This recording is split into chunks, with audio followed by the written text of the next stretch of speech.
Hey, Shalom. Shalom. We the GMS New Orleans Saints here to bring you a live camp. Trying to get started. Want to give infinite honors and prayers to Yahweh Ba'Shem, Yahushua Ba'Shem Rakakadash. double honors to the apostles and elders of GMS who taught us the truth. Peace and salutations to the hopeful elect, you Akim, you Aqua, which is your brothers and sisters in the Hebrew that believe. Shalom. And so just this live camp here, we're gonna start it off and harping on the mindset, to be in right now, okay? Because in this times of trouble, things, uh, a lot of things is about to start going south. All right, so that's where your mind kind of needs to be expecting these things, okay? And ultimately, keep your mind on the kingdom, because that's the end goal for us all. You so-called Negroes, Latinos, and Native Americans. All right, that's the peace that we can find in our mind, going through all this madness. All right, but kick me off with that second Ezra Baba Kishah. This is second Ezra 14 and verse 14. It says, let go from the mortal thoughts. Cast away the burdens of man. Put off now the weak nature. Yeah, put off now that weak nature. All right, we ain't got time for to be concerning ourselves with folly and bullshit. All right, anything that's too pleasing to the flesh.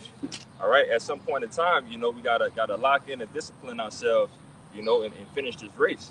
Okay, but again, read that 14 again, the beginning. Verse 14. Let go from thee mortal thoughts. Those mortal thoughts, man. All right, and we deal with them every day. Okay, brothers is fighting constantly. These demons, these thoughts, day in and day out. All right, but at some point in time, the tide's got to turn. All right, and you need to start winning that battle. All right, or at least fighting to try to win. All right, because the moment that you submit and you tap out, you basically done gave up your crown, man. All right, and the Lord, constantly tell you throughout the scriptures that this is a continuing battle. It's day in and day out, and brothers also know too that the biggest battle that you ever gonna have to fight is within yourself. Okay, but continue on and finish it off with the you can just read it through to 16. Cast away the burdens of man. Put off now the weak nature, and set aside the thoughts that are most heavy unto thee, and haste thee to flee from these times. For yet greater evils than those which thou hast seen happen shall be done hereafter. So even what you think is hard right now, all the trouble, whether it's financial, whether it's physical, where it's just the worldly events that's going on. If you think this is hard, you know, wait till JT, hit his climax.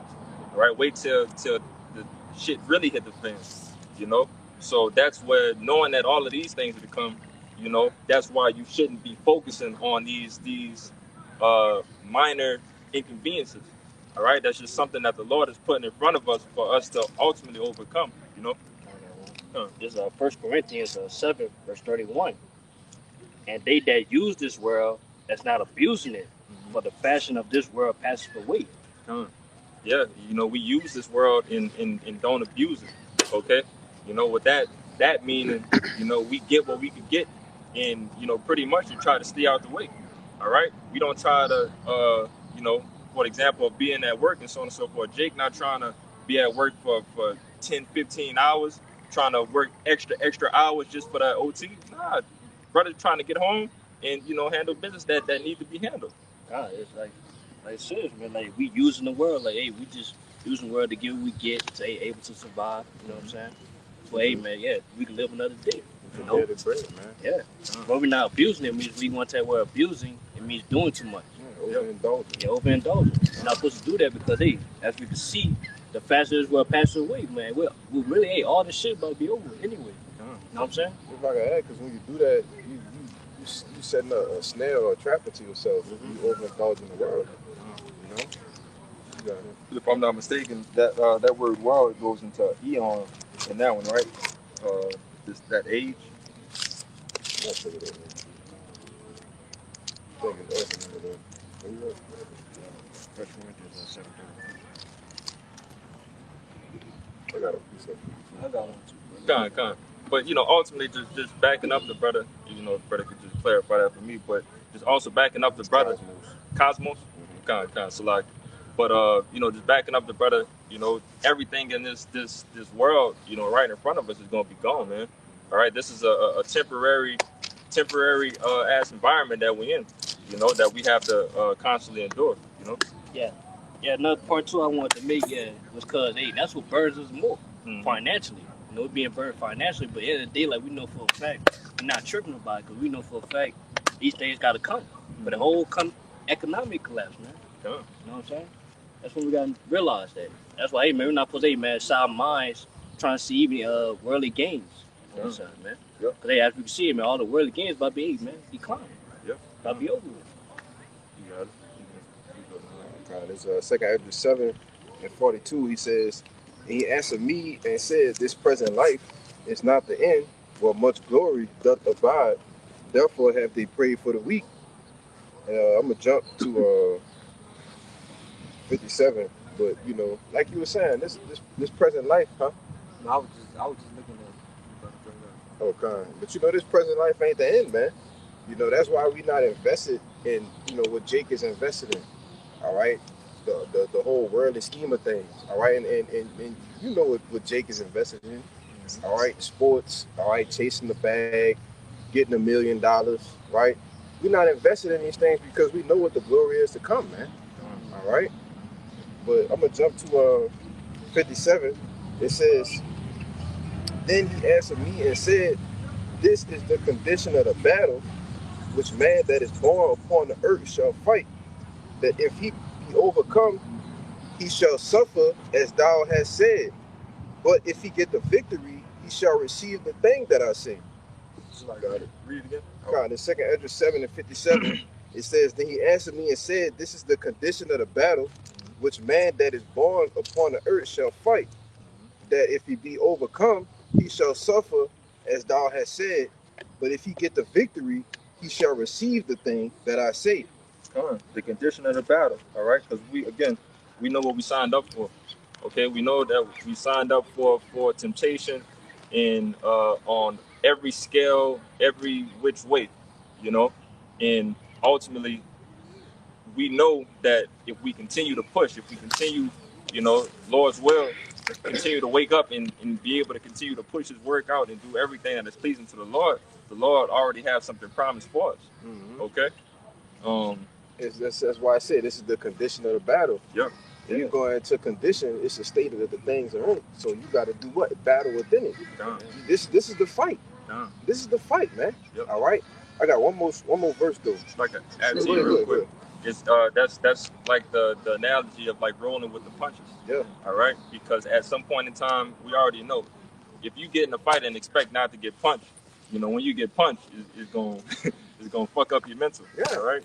But yeah, you just punch me. You got to keep fighting. Yeah, you don't know how to act. You don't know how to react. But you know, once you get used to taking punches and seeing that, okay, after he hit this combo right here, I usually just duck this and boom, I'm out the way. You know, I'm just sticking and moving at this point in time. Once you start understanding the battle, the fight that's going on, now you get into that flow state where you just flow with everything that's going on. But you got it, bro. Okay, this 2 Ezra 6 and 59. It says, for this is the life whereof Moses spake unto the people while he lived, saying, choose the life that thou mayest live. You know, and that's what you got to do, man. Choose life, man. All right, because we know, as what Joshua said, you know, as for me and my house, we're gonna serve the Lord, man. You know, yeah, which is life. You see, and everything that wanders out of the way of understanding is what is dead, man. Yeah. Even to a point, man, Lord for to give us eternal life, man. That's right. You know, that's why he said this present life ain't the end. Yeah. But much glory do abide. Yeah. You got it. You want to say something? You got it, Marty.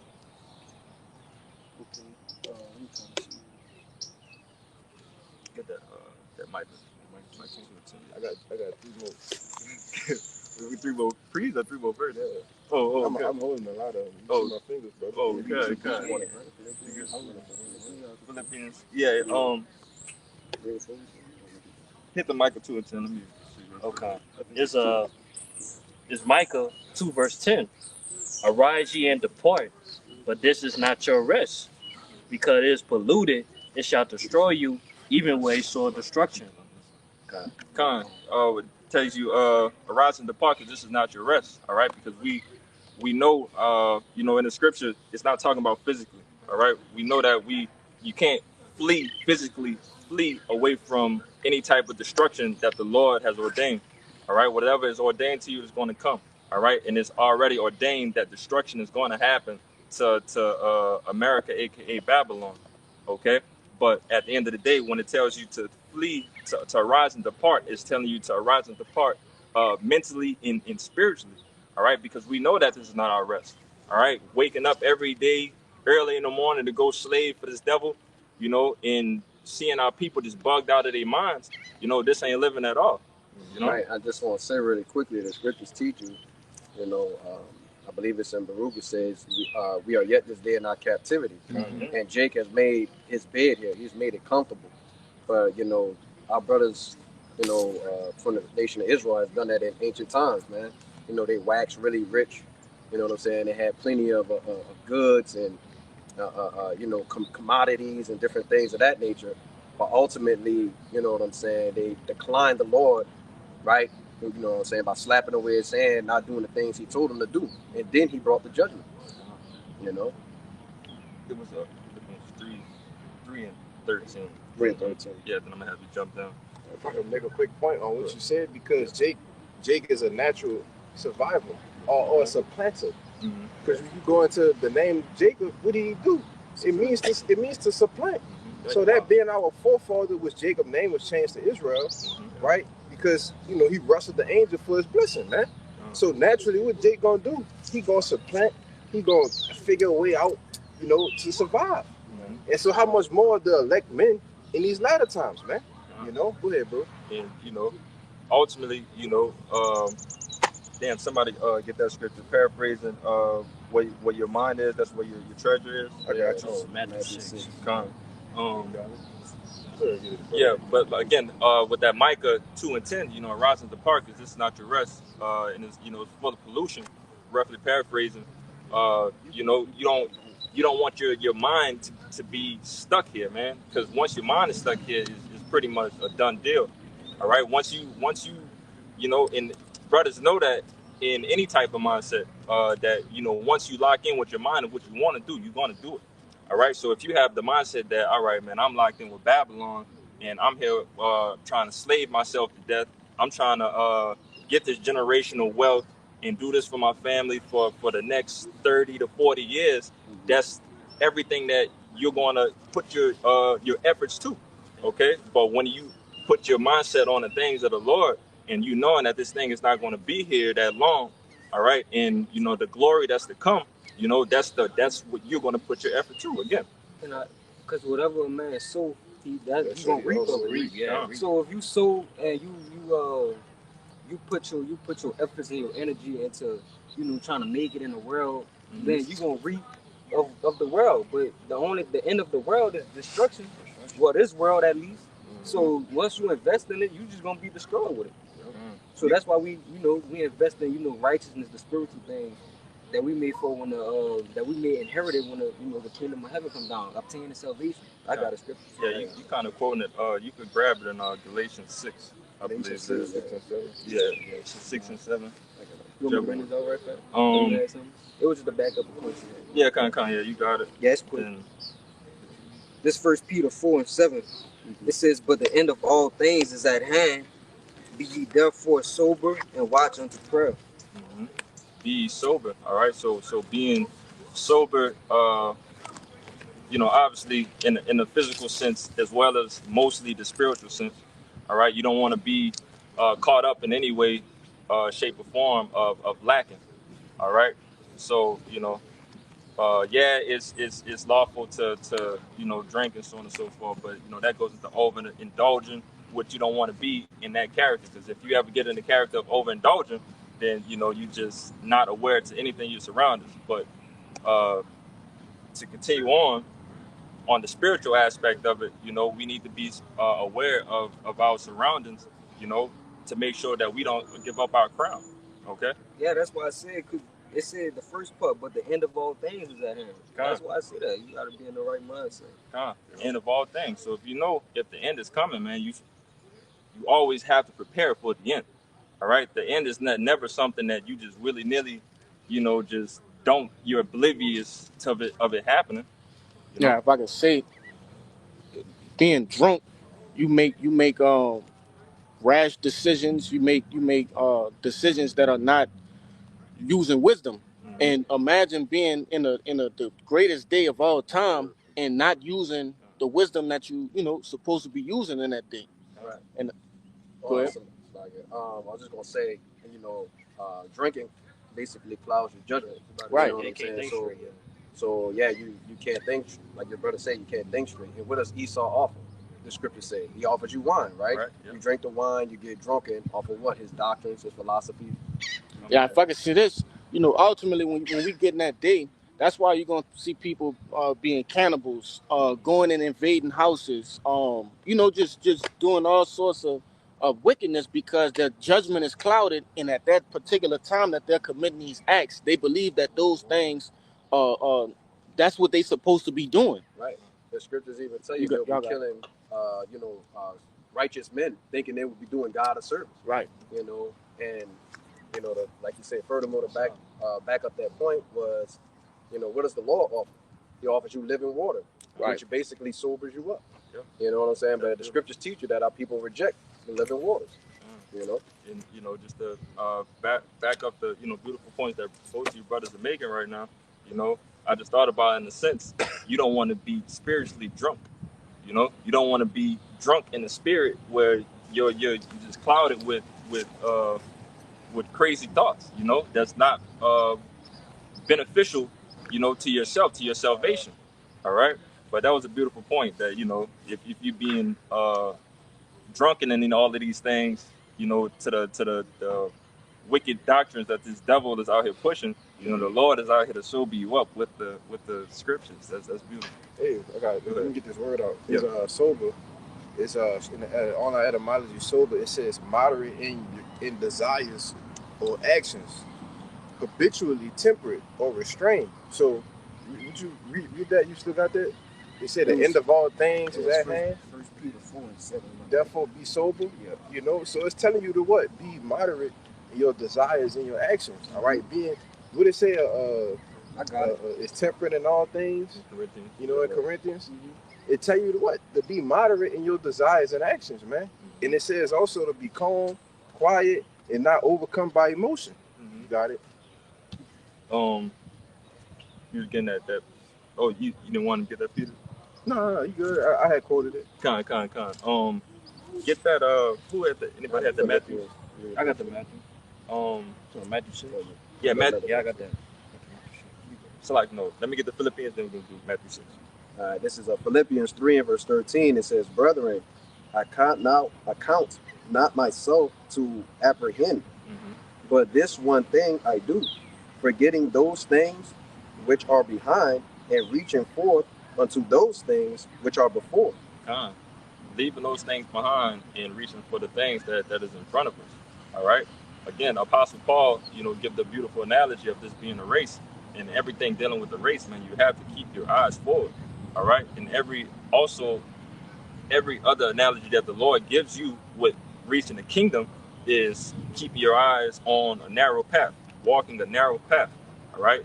And not looking back, not worrying about anything, and then the scripture that popped in my head, remember Lot's wife. All right. That short, simple scripture holds a lot of weight, and people don't seem to think about that like it. All right. But, you gotta, in that situation of Lot's wife, she longed for and desired, their life that they had in Sodom and Gomorrah. She was reminiscing, and just like how Eve is now, Eve got her sodomite friends and, so on and so forth. And, they'll never leave, any type of relationship like that willingly, or leave the things that they have behind them, that they thought was so good. They'll never walk away from that. So that's why Lot's wife was that example, and what was her recompense of longing and looking back, she was turned into a pillar of salt. You know, the Lord zapped her ass. You know, but Well, I got a scripture for you too. Come on, jump down in that Philippians 3, I think it's 16. Our conversation.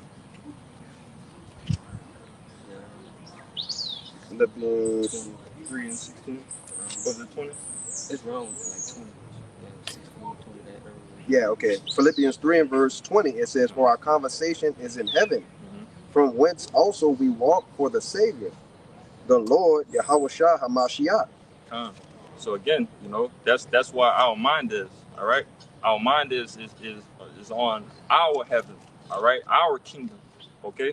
We don't want to get caught up in this world, because the moment you get caught up in the snares out here, man, again, you're going to die, all right? That's the quickest way to put a target on your head is getting caught up with this Babylon juice, you know? But you say you had something, Kachab? Yeah, I got one too. Okay. And then after y'all get y'all game, Matthew. This is Luke chapter 9, verse 62. It says, and Yahushua said unto him, no man having put his hand to the plow and looking back is fit for the kingdom of Yahweh. No man putting his hand to the plow, all right? And that plow, you know, is can't think of the word, similar to work. All right. No man doing the work of Yahweh Bashim Yahushai, and you can't take your hands off of this thing. All right, because the moment you take your hands off of this thing and try to go back and have some fun, you know, for that little time, for that little season, all right, the Lord would deem you unworthy of receiving that crown, you know, being of the elect. But that goes with your mindset too. Mm-hmm. You know, looking back into the things of the world, man. All right, you come into this truth, you understand the wisdom, knowledge, and understanding from on high, from Yahweh Bashim Yahushai, and these demons creep in, and you start to look back. You know, it's like, oh well, if I go do this, and then I can still try to do the truth. Your mindset fucked up, man. Huh? Yeah, he was talking what I was saying, you know. Yeah, you doing the work, and then you just like, yeah.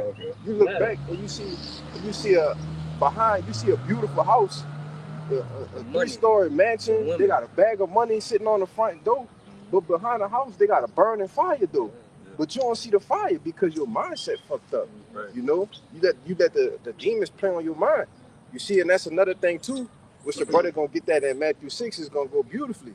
You know, because when you serving the Lord, hey man, we don't got time to look back for the things of the world because we know what's finna happen. And we know what's in front of us. We know what's in front of us. Come on, brother. Come on, brother. Well, y'all got it. If I can add to you too, you know, brothers, I love to bring vivid thoughts, vivid pictures. You know, that was the example of looking back and being distracted. If anything is Matrix. Yeah. When Neo with the bitch with the red dress. I gotta go watch that, brother. Yeah. I didn't watch that since I was a child. Yeah, you gotta go back and watch that. That hit so hard.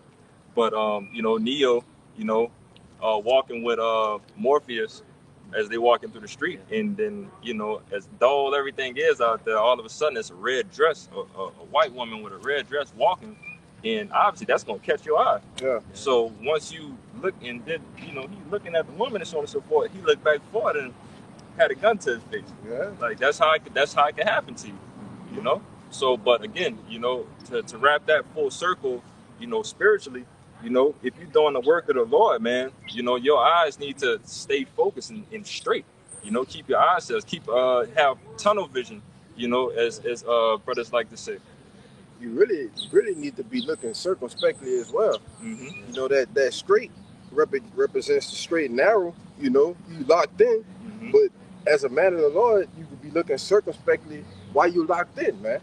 You know. Yep, and that's, you know, that's part of us being on our watch. Yep. All right, because if you're thinking about being on your watch, you know, we're not talking about just being a robot that you just boom. Like obviously, it's pretty much keeping your head on the swivel. That's the best way to put it, you know. And in terms that we know out here with football and sports, you know, and what keep your head on the swivel means is being aware of everything around you. All right, because the moment that you take your eyes off of something, you'll get smashed. You know. But somebody. We had the Matthew Yeah. 6. Matthew 6 kind. I had something first though. Okay, guys, so like Yeah. It's 1 John 2 verse 15. Mm-hmm. Love not the world, Con. neither the things that are in the world. Yep. If any man love the world, the love of the Father is not in him. The love of the Father is not in him. All right, so you know that's how you choose your side. You know, of who you dealing with. You know, are you serving Yahweh Bashim Yahushua? Are you serving Esau Edom? All right, and you know we know Esau Edom can't do a damn thing for you. Okay, because even if Esau Edom is doing it for you, it's the Lord having Esau Edom do it for you. Right. So the Lord is just that puppet master overall anyway. But again, you know, even though the Lord playing with people's minds like that, he still can weed you out of giving your every desire to fulfill a great life here in this world. But you know, ultimately, you have to use the wisdom to know that all right, it's a gag to this. All right, there's something is up with this. This is too good to be true. All right, and you know, pretty much you gotta hate this world, man. And like the brother brought up before in the Corinthians, you know, we use this world. We don't abuse it. We don't get caught up with none of these things out here. You know. All right, so for all that is in the world, the lust of the flesh, the lust of the eyes, and the pride of life is not of the Father, but is of the world. You know, read all of them again. The lust of the Okay. Yeah, it said for all that in the world that's in the world, the lust of the flesh. Let's stop right there. The lust of the flesh. Okay, so we know that's part of the curses that we have to deal with right now.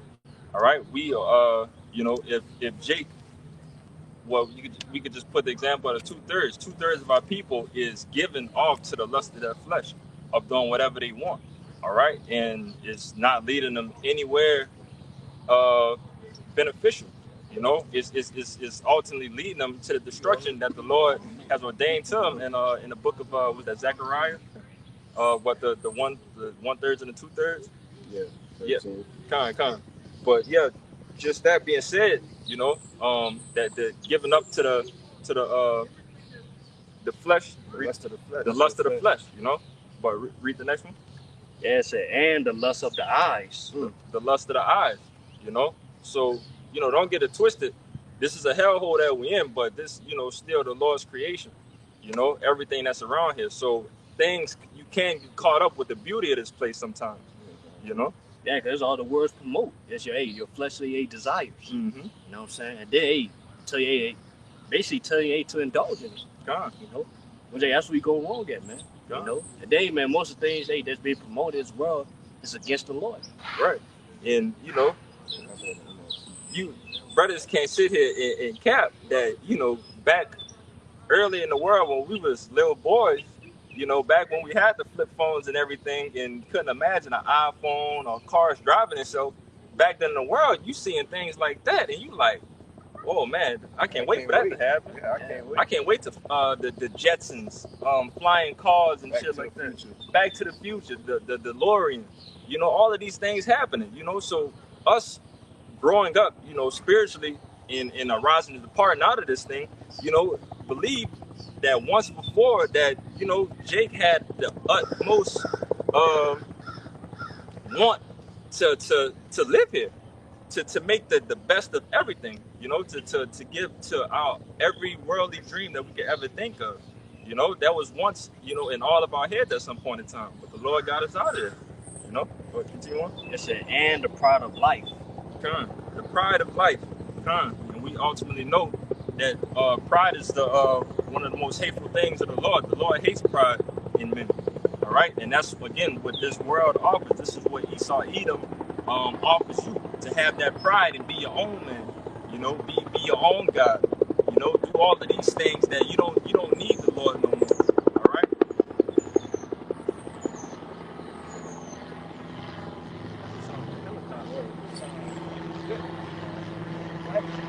Yeah, that's what I thought it was. It's like that's too loud and not what It said it's not of the Father, but is of the world. it's not of the Father, but it is of this world. All right, and that's why when you started that again? 15. All right, yeah, that's why he tells you not to love the world. All right, because again, it is not of Yahweh Bashim Yahushua. None of these things that is going on around here is fitting with the will of Yahweh Bashim Yahushua. You know? I got that word lust. Con, you got it. This that word lust. I'm gonna read it in the NLT too. This that word lust is G1939, Epitomaya. It says a desire, a craving, a longing for or desire for what is forbidden. Hey, I'm gonna let you. I just wanted to see. I wanted to get a precept for that. God. That's not good. Read that again. To back that up too. Can I read that again, bro? It says a desire, a craving, a longing, or desire for what is forbidden. And brothers, I think one of the best words in there that I could understand a lot is craving. You know, because brothers, you know, automatically you go from craving is like, man, I'm craving for something sweet. Yeah. I got a sweet tooth, man. I'm craving for some water. I'm craving for something, you know, something that I feel like I really need. Some buns, you know. Jay craving to clap something, you know, but. Yeah. You know, that's men, brother. Men, yeah. But that's the example behind it, you know. But craving for something that is, what do you say, forbidden? Forbidden. So that's the no zone. That's the no. Yeah, because it's forbidden because, you know, I tell you, man, to seek any worldly gains, you know, so you try to gain more and more worldly things, you got to, man, sacrifice, man. Yeah. You got to sacrifice yourself, man. Then, first and foremost, man, you got to denounce the Lord. Yeah. Hey, when you start to sacrifice things for the world, you start to sacrifice less for the truth. Yeah, he worship Esau, man. Which he the ruler. Yeah. You know. So if I could just add to you again, you know, with the forbidden and the craving, you know, the longing for, you know, all of these things right here, it makes you exercise what? Discipline. So that's why you have to have that physical and ultimately spiritual discipline, you know, to please the Lord. All right, because a lot of these things, again, what the brother was reading in that more. One more verse. What the brother was reading in the 1 John, is that John? 1 John 2. Yeah, in the 1 John, Slack it. Yeah. Damn, let's not all that. It's like let it pass. Like, it was I was speaking of the lust. Yeah. That's okay. Yeah. It's given of this world. It's not given from Yahweh Bashim Yahushua. I was gonna say that, brother. Oh, God, Salagi. Yeah. Oh no, you said he had a precept to. You want that? You had more, right? Yeah. Yeah. You gotta read that. Okay. It's 1 John 2:17. And the world passes away, and the lust thereof. But he that doeth the will of the Most High abideth forever. I got that in NLT. Good. There's 1 John 2:15 in NLT. It says, "Do not love the world, nor the things it offers you. For when you love the world, you do not have the love of the Father in you. For the world offers only a craving for physical pleasure, a craving for everything we see, and pride in our achievements and possessions." And that's exactly what the world offers, brother. Yes. The physical things, the things that we can literally see, things that people actually get. We watch them get it. We watch them get awards. We watch them get money. We watch them get nice cars, nice houses. Which is actually, in reality, is vanity. It's because all of it just comes straight to an end, brother. It's just the end of it. Yeah. That's by us having that spiritual eyes. Yeah. We can say, man, not only that, we can say the evil intentions behind that. Exercising the skill of discernment. Yes, brother. You know? Man, we on different social media. Yes. We see these things. But we see the evil intention of it, man. You know what I'm saying? And not only do we see them, but sometimes they could be like, man, I want that. You know? Yeah. Be in the flesh, brother. Be real. Hey, man, I want that. That brother driving, man, this nigga driving a Benz. I like to drive a Benz. You know? I was thinking about, things I needed to do as far as like paying bills, trying to make daily bread, trying to survive and stuff like that. And here it is, Shaq and 2 Chainz are arguing about who got the best Cybertruck with the most, you know what I'm saying, the most aftermarket stuff and all this kind of like, God damn, Lord, give me, I need $5.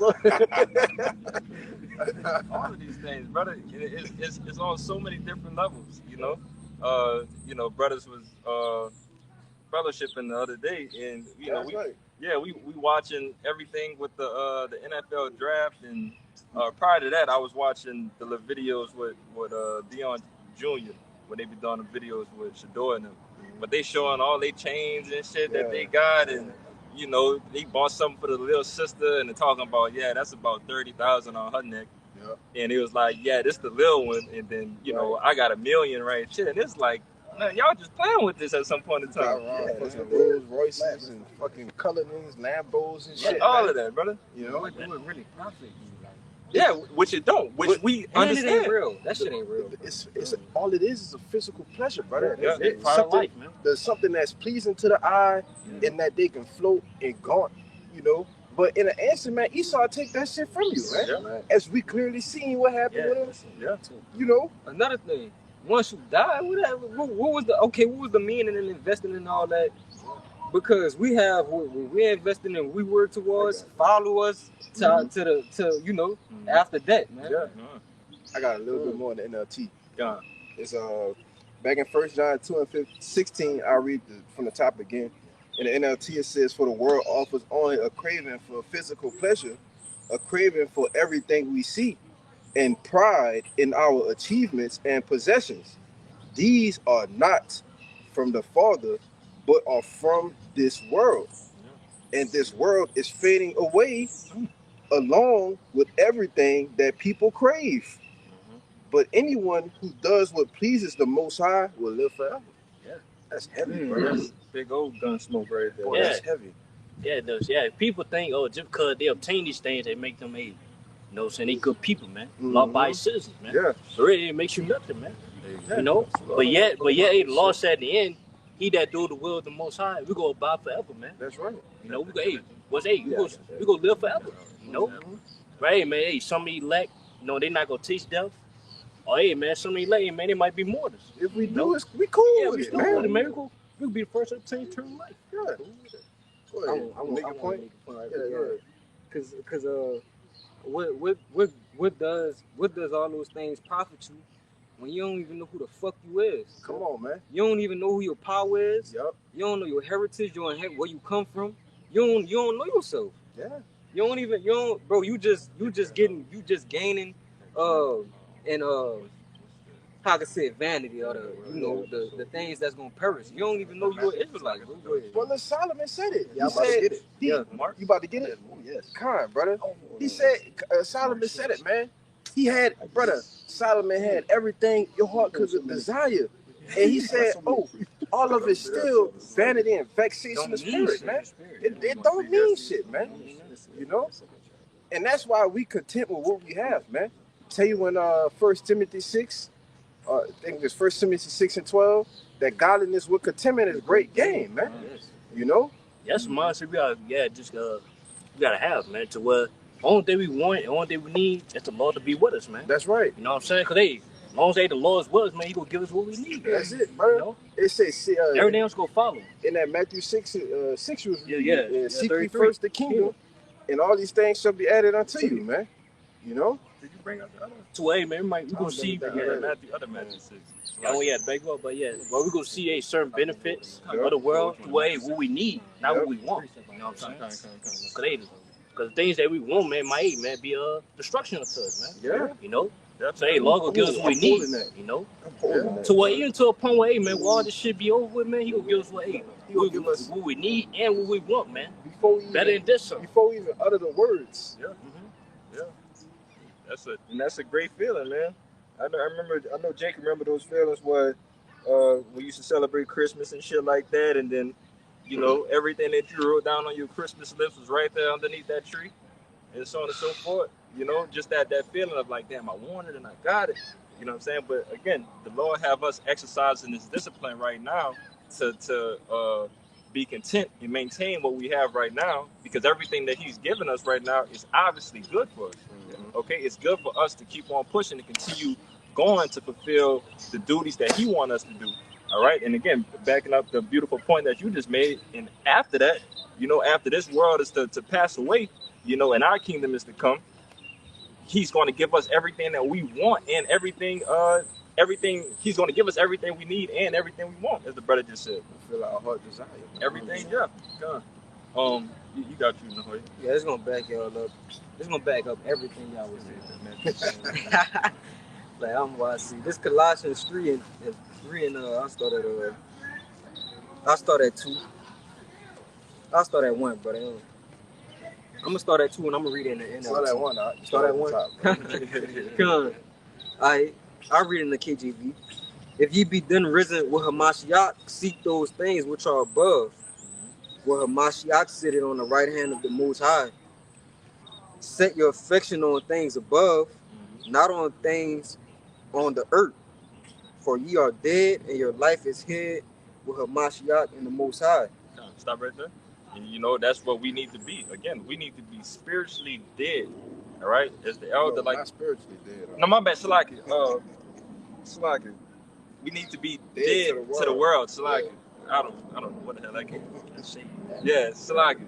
We need to be dead to this world, all right? And I was just about to go into another point, but the elder, well, that would have been fucked up, because I was going to say the elder right after that. But the elder, tell us, we got to have that righteous, don't give a fuck spirit out there, because the moment that you start caring about these things is not going to lead you to nowhere good. All right, but again, having that righteous, I don't care.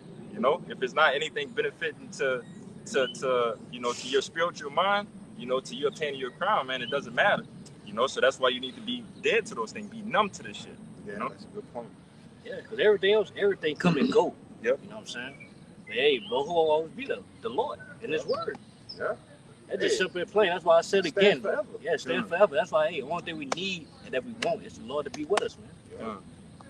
And not only that, when shit really starts to go south, you think it's going south right now. Right. All the complaining, yeah. The anguish, the state, the mind state that people are in right now.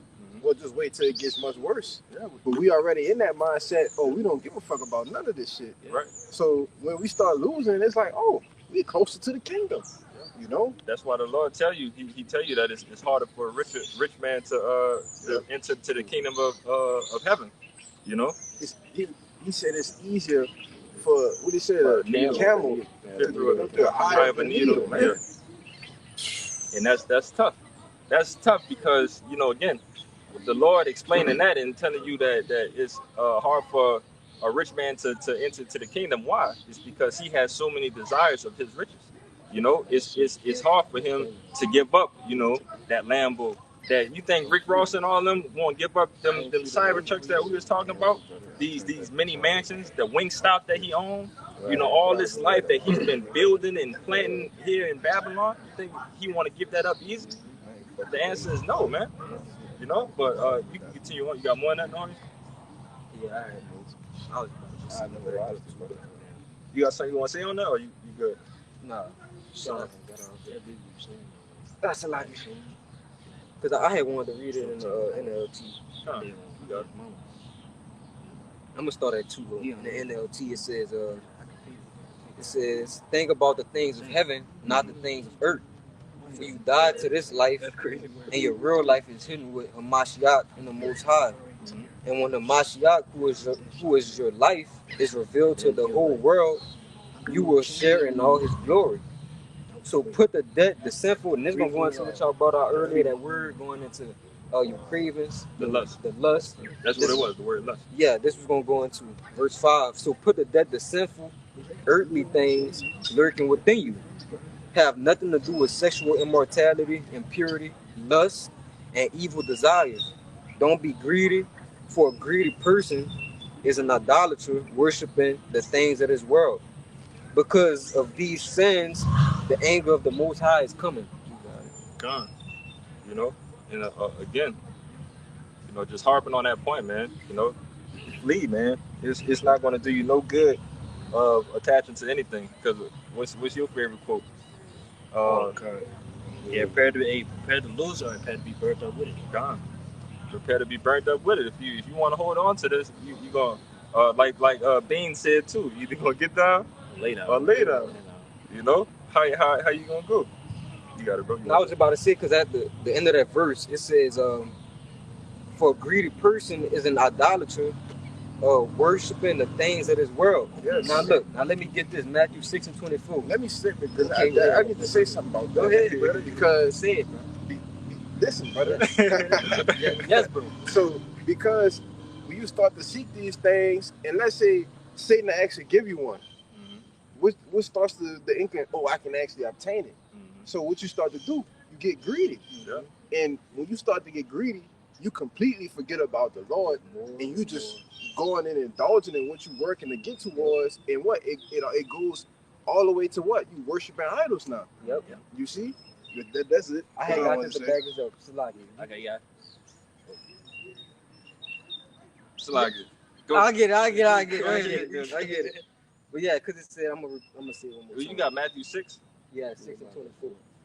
Yeah, because We started Like James James 19.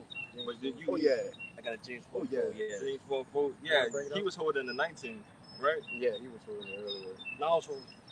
I got the Yeah, Matthew you got to start at 19 in that. Yeah. Yeah. This, Yeah, 19. hit that Matthew. Yeah, and that Colossians in the last verse, Colossians 3 and 5 in the NLT, at the end of that verse, it says, worshiping the things of this world. All right? And this Matthew 6:4 gonna back it up. It says, you want me to start at 19, brother? Yes. Verse 19. Lay not up for yourselves treasures upon earth, where moth and rust doth corrupt, and where thieves break through and steal. But lay up for yourselves treasures in heaven, where neither moth nor rust doth corrupt, and where thieves do not break through nor steal. For where your treasure is, there will your heart be also. Stop right there. Yeah. So again, we know what happened. If you put your money into these banks out here in America, you put your money in these 401ks and so on and so forth. It's been many examples in history of where the banks took people money. So if there's examples of that, but there's no examples of your spiritual funds being messed with, that the Lord ever took away those things that he gave you for your well-being, but continue on. It says, verse 21. Salaki, the last part, where your heart is. Read that. That's all. Yeah, go ahead. Verse 21, for where your treasure is, there will your heart be also. God, wherever you locked in at, man. If you locked in with the upbringing out here and wanting more and more, this is where your heart is going to be at. This is where your mindset is going to lay at.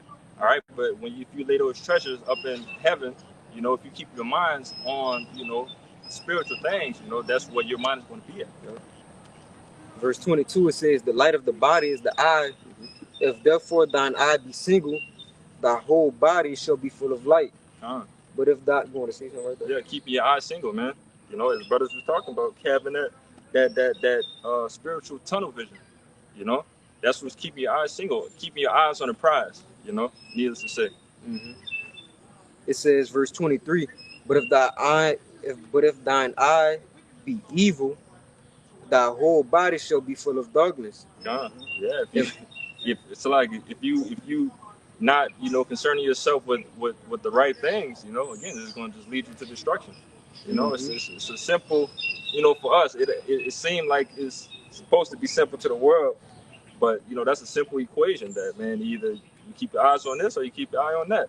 That way is destruction. That way is going to everlasting life. Plain and simple. It says, if therefore the light that is in thee be darkness, how great is that darkness? But this is the point I wanted to get to back up that Colossians about, the worshiping. All right. This verse 24, it says, no man can serve two masters. For either he will hate the one and love the other, or else he will hold to the one and despise the other. ye cannot serve the Most High and mammon. Yeah. Mm-hmm. So whichever one your desires after, that's who your God becoming. That's who your God become. Yeah. You gotta pick one though. It can't be both. Yeah. You gonna worship the Heavenly Father, or you gonna be an idolater, Yeah. brother. That's it. That's it. And if you want to, put it in another, way of thinking, you got to think that Esau, Edom, and the Lord right now, they both lay these things in front of you, getting all of your desires. All right, one is on the left hand side, and one is in full righteousness. Yeah, spiritual demon Satan. Come. So again, all of these things that you can go ahead and, again, brothers brought out the examples already of just fulfilling that white picket fence, out here in America, or your crown, man. Because your crown, ultimately, at the end of the day, that's the biggest flex that we're gonna ever get, man. So why mess up that opportunity just for a little season of folly? You could grab that with in Hebrews when they tell you about Moses. Instead of 11 and 26. 24 might be 24. Go ahead, you got it. Guys, James 4 verse 4.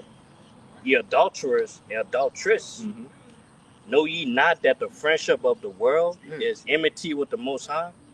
Whosoever therefore will be a friend of the world is the enemy of the Most High. You're an enemy of the Most High, man. All right, and that's one side of the gun you don't want to be on. All right, because he do not miss. He will not miss. Okay, he can't miss. Overall, Yeah, 100% from the field, bro. 100% from the field. Everybody that he touched has dropped. If he wanted that body, he got that body. Him concerning all the things of life and death, as it says in the scriptures. Y'all want to say, what makes you the adulterer and adulteress is that, hey, man, us according to Jeremiah 6, us being women unto the Lord, basically, hey, man, you fornicate, man. Spiritually, man, by these false doctrines, man, the ways of this world.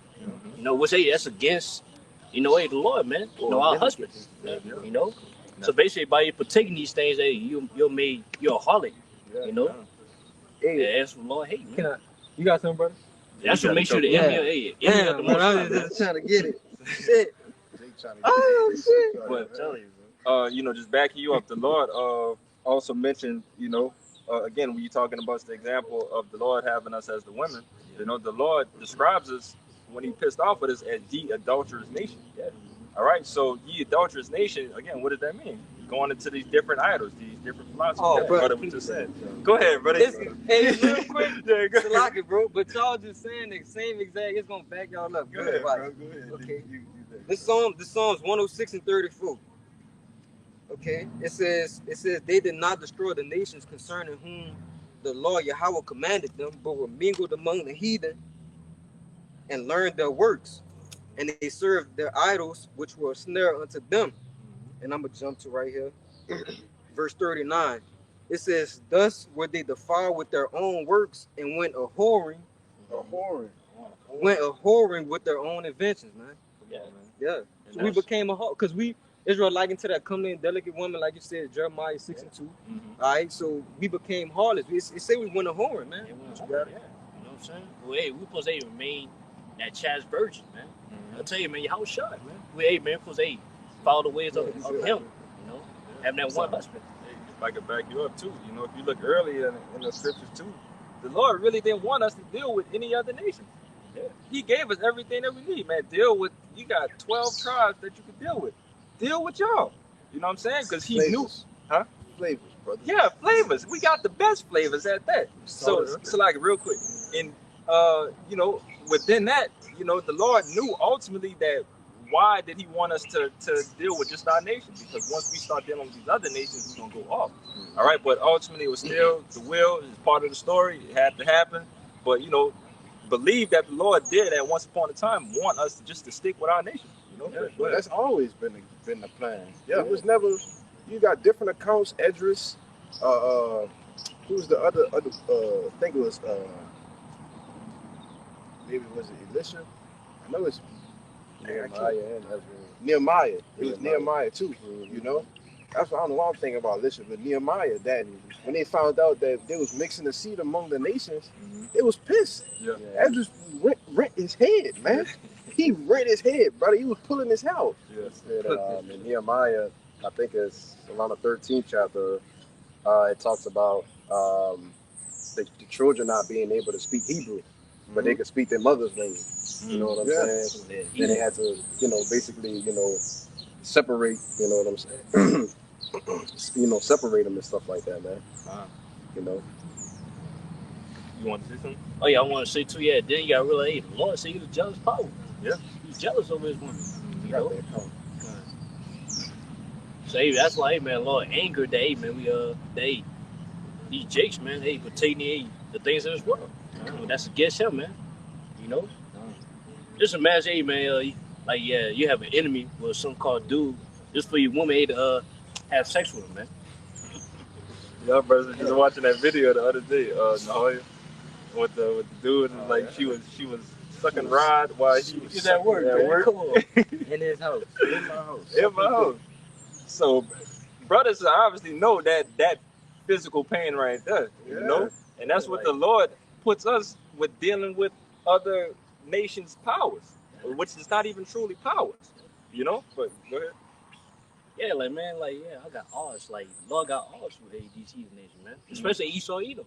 You know, he got the biggest art with you. Yeah, these devils, Esau, Edom, the so-called white men in the scriptures. You red devil. Yeah, man. Just see us, hey, man, partaking his ways, man. You know, being side by side by him, man. That angers the Lord. You know, that's why he made an enemy, man. What it says, scriptures say he's angry with the wicked every day. Every day. Yeah. Every day. Yep. Not a day goes by that the Lord not angry with the wicked, man. You know? Got it out. Yeah. It's gonna get it all, man. Now, I just going to backing up you guys on Israel, being like unto a woman with the house of the shot. It's Isaiah 54, and we start at verse 4. It says, "Fear not, for thou shalt not be ashamed, neither be thou confounded, for thou shalt not be put to shame, for thou shalt forget the shame for thy youth, and shalt not remember the reproach of thy widowhood any more." Verse 5, "For thy maker is thine husband, the Lord of hosts is his name, and thy Redeemer, the Holy One of Israel. The God of the whole earth shall he be called." Right, so, just backing up the brother saying, hey, the Israelites are what? Likened unto a woman. And what does it, when the Israelites, sin, go off, transgress against Yahweh Shema Shai, you're committing a spiritual adultery, I'm going to read one more verse. Verse 6, it says, "For the Lord hath called thee as a woman forsaken and grieved in spirit, and a wife of youth.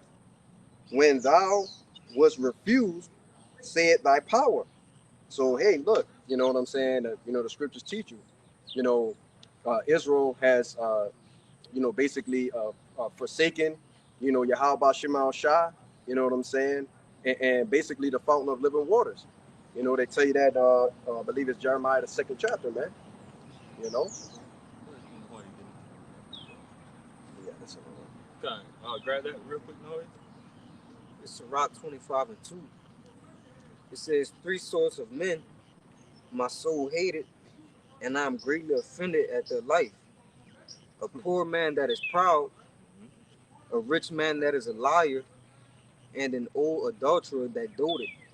If that doesn't describe Israel to a T right now, along with many other people in this world, but we're focusing on Israel, like, come on, man. Go through the list again, Baba Kisha. A poor man that is proud. A poor man is proud. These our people are haughty in a poor man's body. A poor man's world. And that's ridiculous. Brothers out here hurting and want to get the hell out of here. People out here hurting and still want this place to go on. And that's ridiculous. But what's the next one? Yeah, we our people, bro, they own literally nothing, right? And they happy, brother. Yep. What it said, Haggai 1:6, our bags, we got the bags with holes. Yep. you know, we can't get nowhere here. So much. But yet, yes, brother. But yeah, we got the nerve to be proud, brother. Right. That's insane when you think about it. Yeah. The Lord said He greatly offended us. Greatly offended. Because hey, bro, we supposed to be kings and we the lowest of the low. Yeah, and proud though. And proud. That's wild. Yeah. But it says a poor man that is proud, a rich man that is a liar, Yep. and the old adulterer that doted. All right. That rich man, that's a lie. You know, that's pretty much plain and simple. But the really the point to harp on is what he said. The adultery. An old adulterer that doted. Yeah, adultery that doted. All right. So, you know, somebody that's willingly in You love. too much. But that's where you go to where dote means obsessive. Yeah, obsessive. Yeah, that's what. Yeah, I got that right here. Go grab it real quick. It says a dote, D-O-T-E, the verb. It says to behave irrationally or do foolish things, be or become silly or deranged, to be feeble-minded from age, or foolish, out of one's mind. Out of your mind. You know, Jake is out of their wits, you know, for adultery in this world, man. So, you know, it's just something like the brother said, you know, it's excessive. You know, they are adultery on every shape or form, whether it's actually committing adultery with another man's wife or, you know, adultery of following Islam. That fall under fornication, slaki.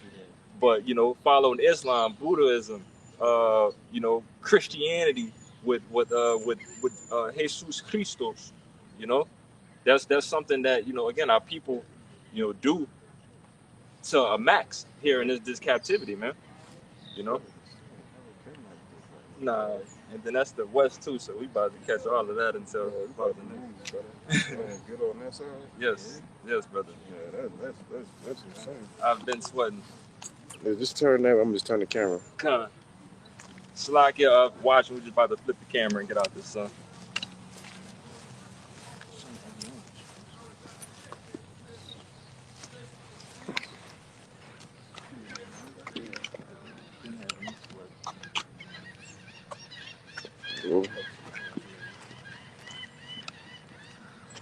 Good. You got a precept? Yeah, I got a quick precept. This is kind of going back into what we were talking about earlier. You know the powerful men being covetous, being basically greedy for gain. Mm-hmm. You know what I'm saying? The wanting of the whole world. You know, this is Sirach 10 and verse 9. It says, "Why is earth and ashes proud? This is not a more wicked thing. There is not a more wicked thing than a covetous man." So a man that just wants what? He wants everything that he can have that's temporal within the world. Greedy. He's greedy for gain. You know what I'm saying? And he'll do whatever it takes to make it happen. You know? But it reads on, it says, "For such and one setteth his own soul to sale." And that's what we're seeing, right? From the different people in the world, right? You want to, you know, profit within the world. You basically got to sell your soul to Esau, Edom in order to get those things, to achieve those riches, you know? Yeah. And it says, "Because while he liveth, he casteth away his bowels," right? So, you know, like we were saying, man, earlier, you know, these different, you know, going into the different entertainers, sports guys, musicians, and, you know, business people, right? You know what I'm saying? They basically got to sell their soul to Esau, Edom, you know what I'm saying, to basically have that Benz, you know what I'm saying, or that house, you know what I'm saying, or the land, you know? You got it. This Mark 8, verse 36. For what shall it profit a man if he shall gain the whole world and lose his own soul? Or what shall a man give in exchange for his soul? Yeah, what should it profit you? All right, and the answer to that is nothing. All right, you won't get nowhere of selling your soul here just to make it here in Babylon. All right, in which it's a unwise decision on so many levels. You know, specifically and mainly of this not being our kingdom. You know, in something greater to come. You know, But ultimately, again, it's what brothers also like to say too. It's a bad investment. All right, you're investing into a burning building. All right, you paying top dollar for a building that is literally burning and falling right now. All right, in any type of way that doesn't make sense. Okay, so again, what brothers brought out with that Matthew 6, that's why we're putting, our spiritual currency, and we're investing. We're in the fucking devil. We invest in, our time, with this work. Nigga just right there and just start laughing crazy. Yeah, they yelled out something. They said some dumb shit. Yeah, it's like, but yeah, that's why. Fucking slavery. Yeah, fucking devils. But yeah, that's why, again, while we putting our time and our mind, to our spiritual bank account that the Lord has for us in heaven. Verse 35. Come, Because 8, this Mark 8, verse 35. For whosoever will save his life shall lose it. But whosoever shall lose his life for my sake and the gospel, the same shall save it. Yeah, if you think that you're gonna save your life out here following Esau Edom, it's not gonna happen. All right, brother could grab that in Isaiah. I think it's Isaiah. What you go? Woe to them that go down to Egypt. 30. Yeah, 30. Yeah, and then what's the second part? It said, but whosoever shall lose his life for my sake and the gospel, the same shall save it. Come. Go down, jump. You read that too. Okay. Verse 38. No, I read it. I think it's in Matthew. It might be the same one that's in Matthew. But just to read that again, Bobby. Sure. It said, but whosoever shall lose his life for my sake and the gospel, the same shall save it. John, if you lose your life for Yahweh Bashim Yahweh Shai, you're going to gain. All right. Where did you ever hear that before? You lose your life for Yahweh Bashim Yahweh Shai, you're going to gain. All right. And that could go, again, if you're doing the work, if you're doing everything righteous, doing everything, of the will of Yahweh Bashim Yahweh Shai, that's physically and spiritually. Okay. Because again, we know, again, some brothers is going to be martyred. Some brothers is going to have to, taste death, in order to receive the kingdom, But it also too, spiritually, being dead in this world, as brothers have been saying. All right, losing their life, being, a lame, being fools for Hamashiach's sake. All right, that's pleasing unto the Lord. Yeah, not having no status or not being, fully rich. Right. You know what I'm saying? If we took all that, say, hey, to be a part of this ministry, man. Yeah. Preach the word. And then also too, it tells you that if you're ashamed of doing the work, or if you're ashamed of the we got it right here, yeah. That's me holding both of them for you, brother. Yeah. That's why I was doing that. Yeah. Oh, Salaki. It's Mark 8, verse 38. Whosoever therefore shall be ashamed of me and of my words in this adulterous and sinful generation. In the adulterous and sinful generation. So, Lord, basically saying, how the fuck you been ashamed of me? Yeah. And you living in a generation full of adultery and wickedness that's immersed. Yep. It's fully submerged in wickedness, brother. Yeah. What you ashamed of me? That's an insult to the Lord, man. So, it said, of him also shall the Son of Man be ashamed when he cometh in the glory of his Father with the holy angels. Mm-hmm. Yeah, I'm going to be ashamed of you, You're ashamed of me, I'm going to be ashamed of you. But why do you want your power to be ashamed of you? Just for you slapping his hand away when he's doing everything to bring you back into him. Trying to save you. Trying to save you, yeah. Yeah, then you can be ashamed of your own self, man. Right. In the kingdom. Yeah. That's why I tell you again in that Daniel 12, that some people are going to wake up to everlasting shame. God damn. I got the other one for you. Yeah, go ahead. You got it. Matthew 16. Yes. 16 and 27, it says, for the Son of Man shall come in the glory of his Father with his angels, and then he shall reward every man according to his works. Yeah, that's a scripture that became a favorite, again, rewarding every man according to his works. Especially that one in Revelation. Yeah, that's what I thought. That's what I was 16. But I brought this out because this is the same one that goes to Mark 8 when it said, for what shall a man profit? In exchange for his soul, he gained the world. Yeah. But right after that verse, it tell you that the Lord is coming with his angels and to reward every man according to his work. Yeah. So when you exchange these things for your soul, all right, and which is no profit to you, you know, all is gonna lead you with death and destruction, man. You see? So it says, and then he shall reward every man according to his work. So those that exchange their souls, all right, made a allegiance with Satan, all right, they're gonna get their reward, man. You know? But you wanna make your point out? Oh yeah, I want to say too, hey, that's why, hey man, a lot of these jakes, they trying to, hey, they trying to work towards, to receive that reward of Esau. You know what I'm saying? They trying to, hey, please Esau. But yeah, for us, hey, we trying to please the Lord. You know, hey, we doing what we gotta do, hey, do all the works, hey, we preaching the word, we forsaking everything in this world. So, hey man, to be pleasing to you, how about you, man, shine? And then, because at the end of the day, man, he the one that's go, hey, grant us, either life or death in the time to come in that judgment seat, man. Yeah. Well, we all must appear. That's one day people, yeah. I want to say that's one day people, hey, man, the white man, the white man can't grant that, man. You know? The white man ain't gonna save you in that day. Man, that's insane, bro. God damn. You caught me. You know, I'm about to start sweating around this bitch. God damn. They running from the sun, man. You got it. All right. Yeah. Go ahead. Just going into what we go through in order to receive the crown. This is James 1 and verse 12. It says, "Blessed is the man that endureth temptation, for when he is tried, he shall receive the crown of life, which the Lord hath promised to them that love him."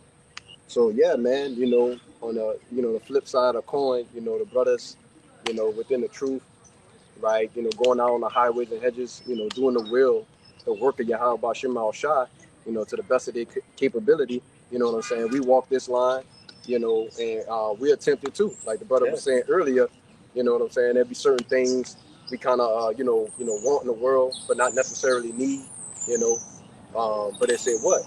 It said enduring temptation, man. So we got to go through those trials too as well, man. I got one too. Yeah, the back of one. Okay. This Luke 22 verse 28.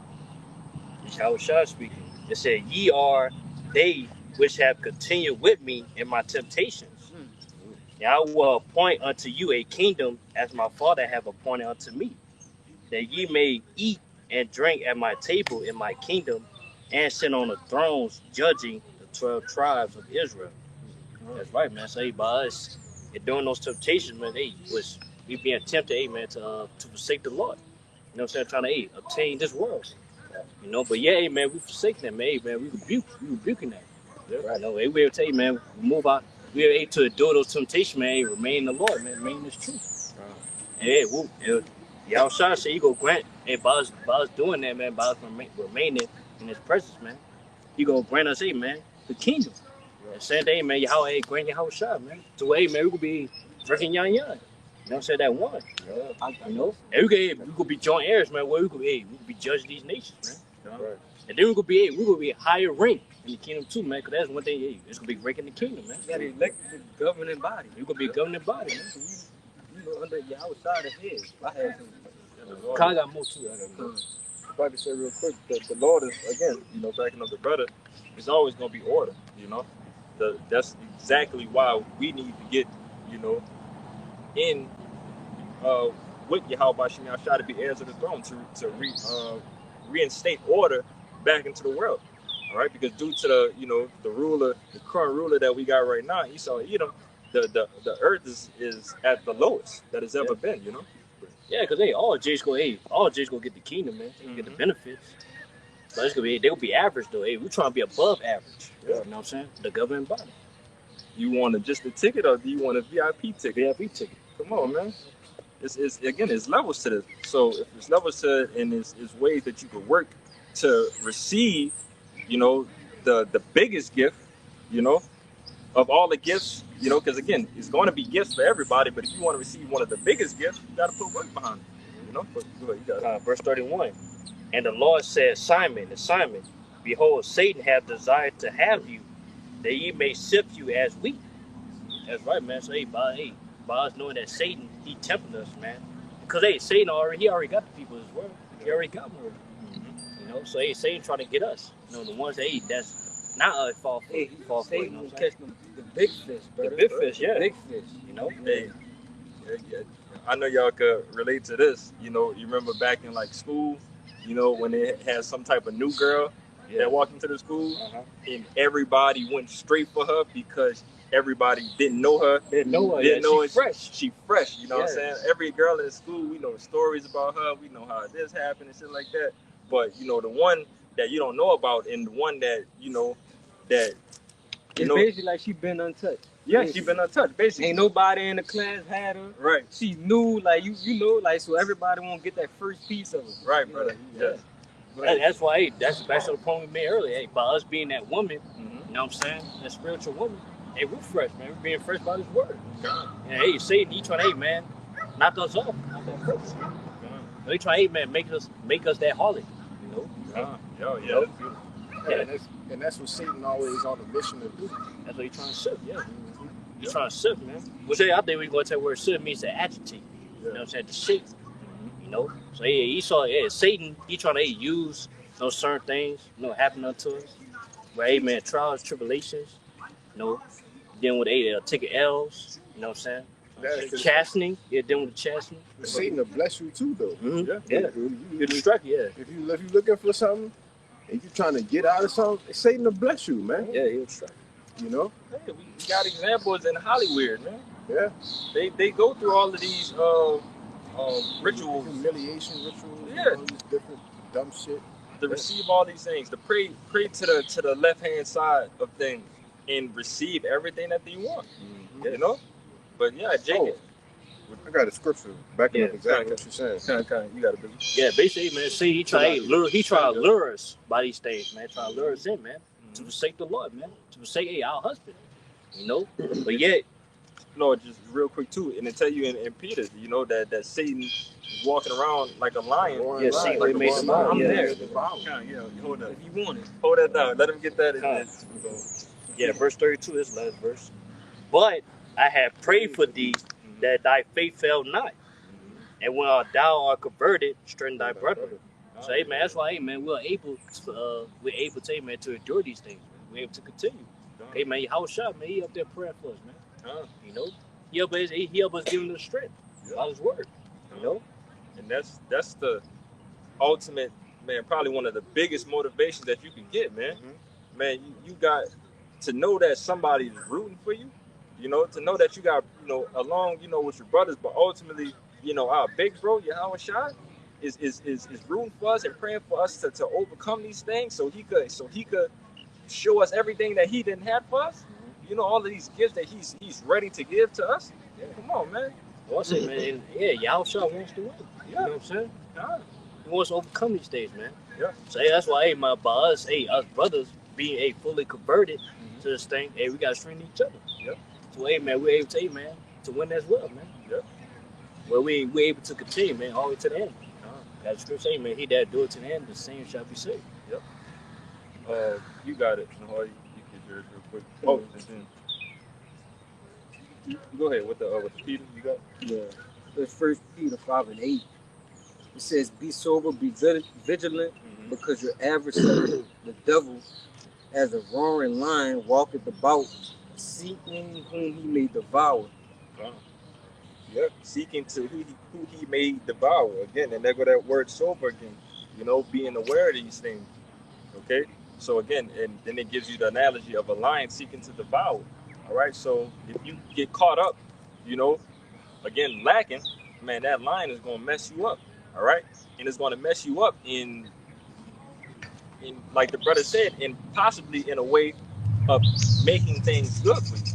You know, giving you everything of your desire is what that lion is probably going to do to you, which is ultimately going to lead to your destruction at the end of the day. You know.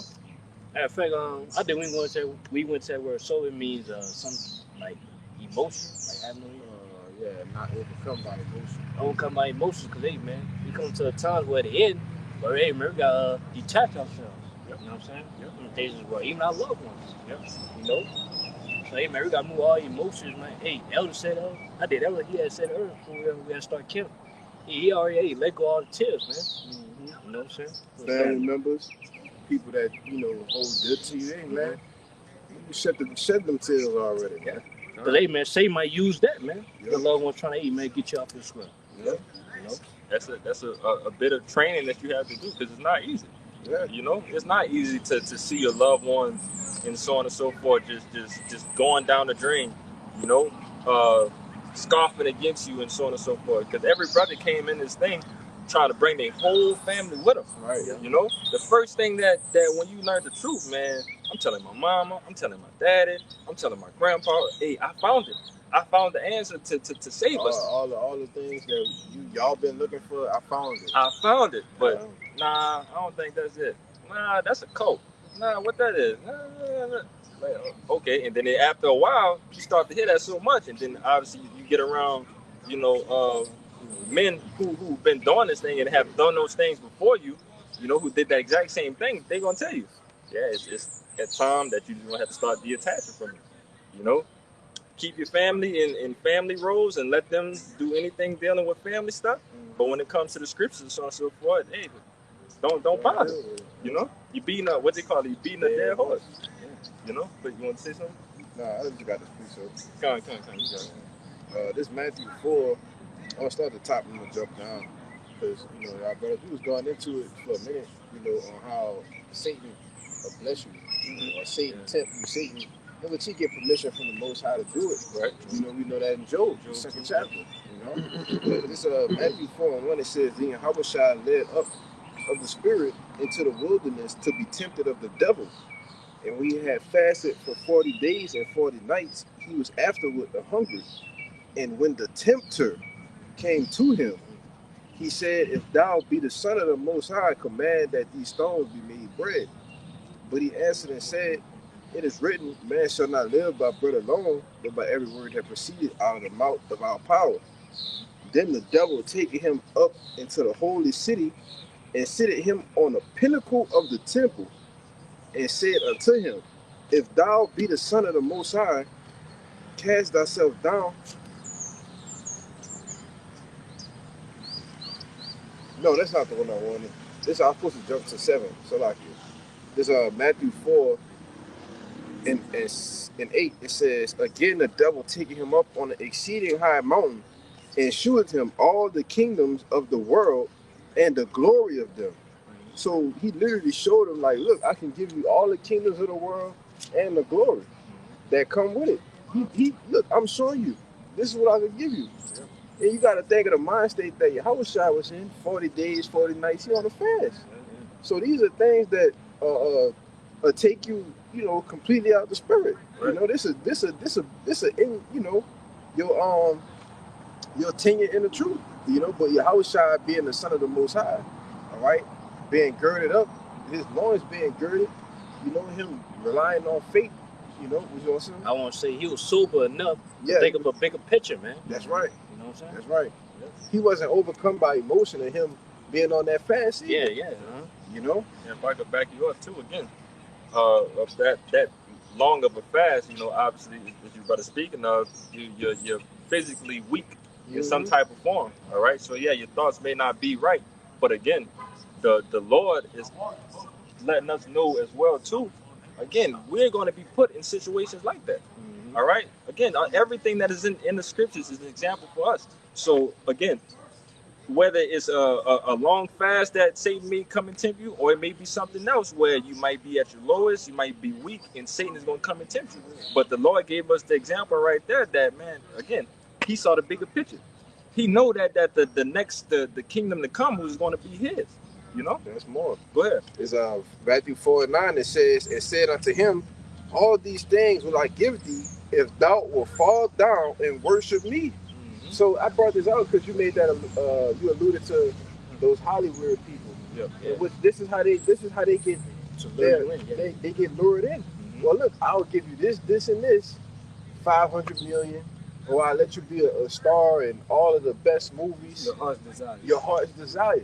You see, this is what Satan give you. If you do what? Fall down and worship me. And which they do, go and do what? They worship. They literally go and worship Satan, man. All right. That's why you see him throwing up the hand symbols, all right, throwing up, you know, the bob, the two up, down, two up, you know. That's why you see them doing these type of things, man. Yeah. Because they openly telling you, look, I worship Satan now. Yeah. You see? But yeah, that's not gonna benefit him at the end, man. It's not. Yeah, because people got to realize Satan works for the Lord. Yeah. So even Satan can't grant them, man, salvation, man. You know, he can't grant them that. So that's why, that's why Yahushua did what he did. He look at the bigger picture. He looked at the To where, now, not only he gonna be shot, but he gonna rule over them. He gonna rule over them. Yes. He gonna take the kingdom. Yes. You know what I'm saying? All the 8 kingdoms. He gonna take all the kingdoms, man. Yeah, but it goes to show you the mindset, like we started off with. You know, and being locked in and sober. And also, too, the lack of knowledge. Because, again, you know, people still believe in the world that Satan is his own man. Yeah. And he's warring against. Him and the Most High is in the heavens, just going in a battle. That they just, you know, which that is not the case. Again, what brother alluded to with Job too, you will see that Satan, the spiritual demon Satan, sits in councils with Yahweh Shem Yahushua to handle business. Literally having a conversation, brother. Yeah. Like, come on, man. That don't sound like no water to me. Where you? I think call him sons. I think he call him sons of the Most High, if I'm not mistaken. Hey, where you been at? Oh, I just been to and fro. Yeah, son, yeah. I've been to and fro from the earth. Yeah, it's been a vagabond. Yeah, you know. But again, these you know, people with the lack of knowledge of Yahweh Shem Yahushua, they really think again that is an option to just give their life to Satan, and that's how they're just going to win in this entire world, and that's going to be it. That's the end of their story. They chose this, and they win. And you know, if you choose God, then you get the white clouds, and you know. But again, that's not the case, man. All right. At the end of the day, Satan is giving you off to die. He's setting you up. I got more. Go ahead. Let me finish this out real quick. This is Matthew 4:10. It says, Then Yahushua said unto him, Get thee hence, Satan, for it is written, Thou shalt worship the Lord thy power. Salakia. Thou shalt worship Yahweh thy power, and him only shalt thou serve. Then the devil leaveth him, and behold, angels came and ministered unto him. So after he rebuked Satan, what he did, he left. Yeah. Hey, look, I can't get him, Lord. He went back to the Most High. Look, that's your son. I can't get him. The scripture say, resist the devil. He'll flee. Yeah, because he got obeyed the orders of the Lord, man. The orders of the Lord, man. Yeah. And that's, again, the brother about to get just a little point, but also in this is Job right here. You know, the Lord basically told Satan, do whatever you want to do, but just don't touch his life. Don't kill him. All right? But I'm giving you the green light to go do everything. Go ahead and tempt Job in every which way you want to do. And he did. That's why Job, again, is one of the other big examples of having almost everything, you know, at the time that he was at. Because, again, one of the brothers, Yuanathan brought it a good picture that you got to think Job at that time was like a righteous Warren Buffett. You know, Job had the cattle. He had many people that was working for him, and so on and so forth. Job was the man in the land. You know, and for all of that to start crashing down, you know, your mental is definitely going to be. It's like your mental and your spiritual is going to be tested. You know. It's Job 1:6. Now there was a day where the sons of the Most High came to present themselves before the Lord, as Satan came also among them. So that's proof right there, man. Hey, he was called the son. Same way, he was the son of the Most High. He didn't say, oh, enemy of the Lord. Or it shows you right there, man, there's no such thing as hell. You know what I'm saying? Y'all is all in one place. They all in the same place, man. In the spirit world. Hell is a condition. They 1:6. Yeah, more on that. Come on, read more. It's and the Lord said unto Satan, Whence comest thou? And Satan answered the Lord and say, From going to and fro in the earth and walking up down in it. And the Lord said unto Satan, Hast thou considered my servant Job, that there is none like him in the earth, a perfect and upright man, one that feareth the Most High and cheweth evil? And then Satan answered the Lord, said, Doeth Job fear the Most High for naught?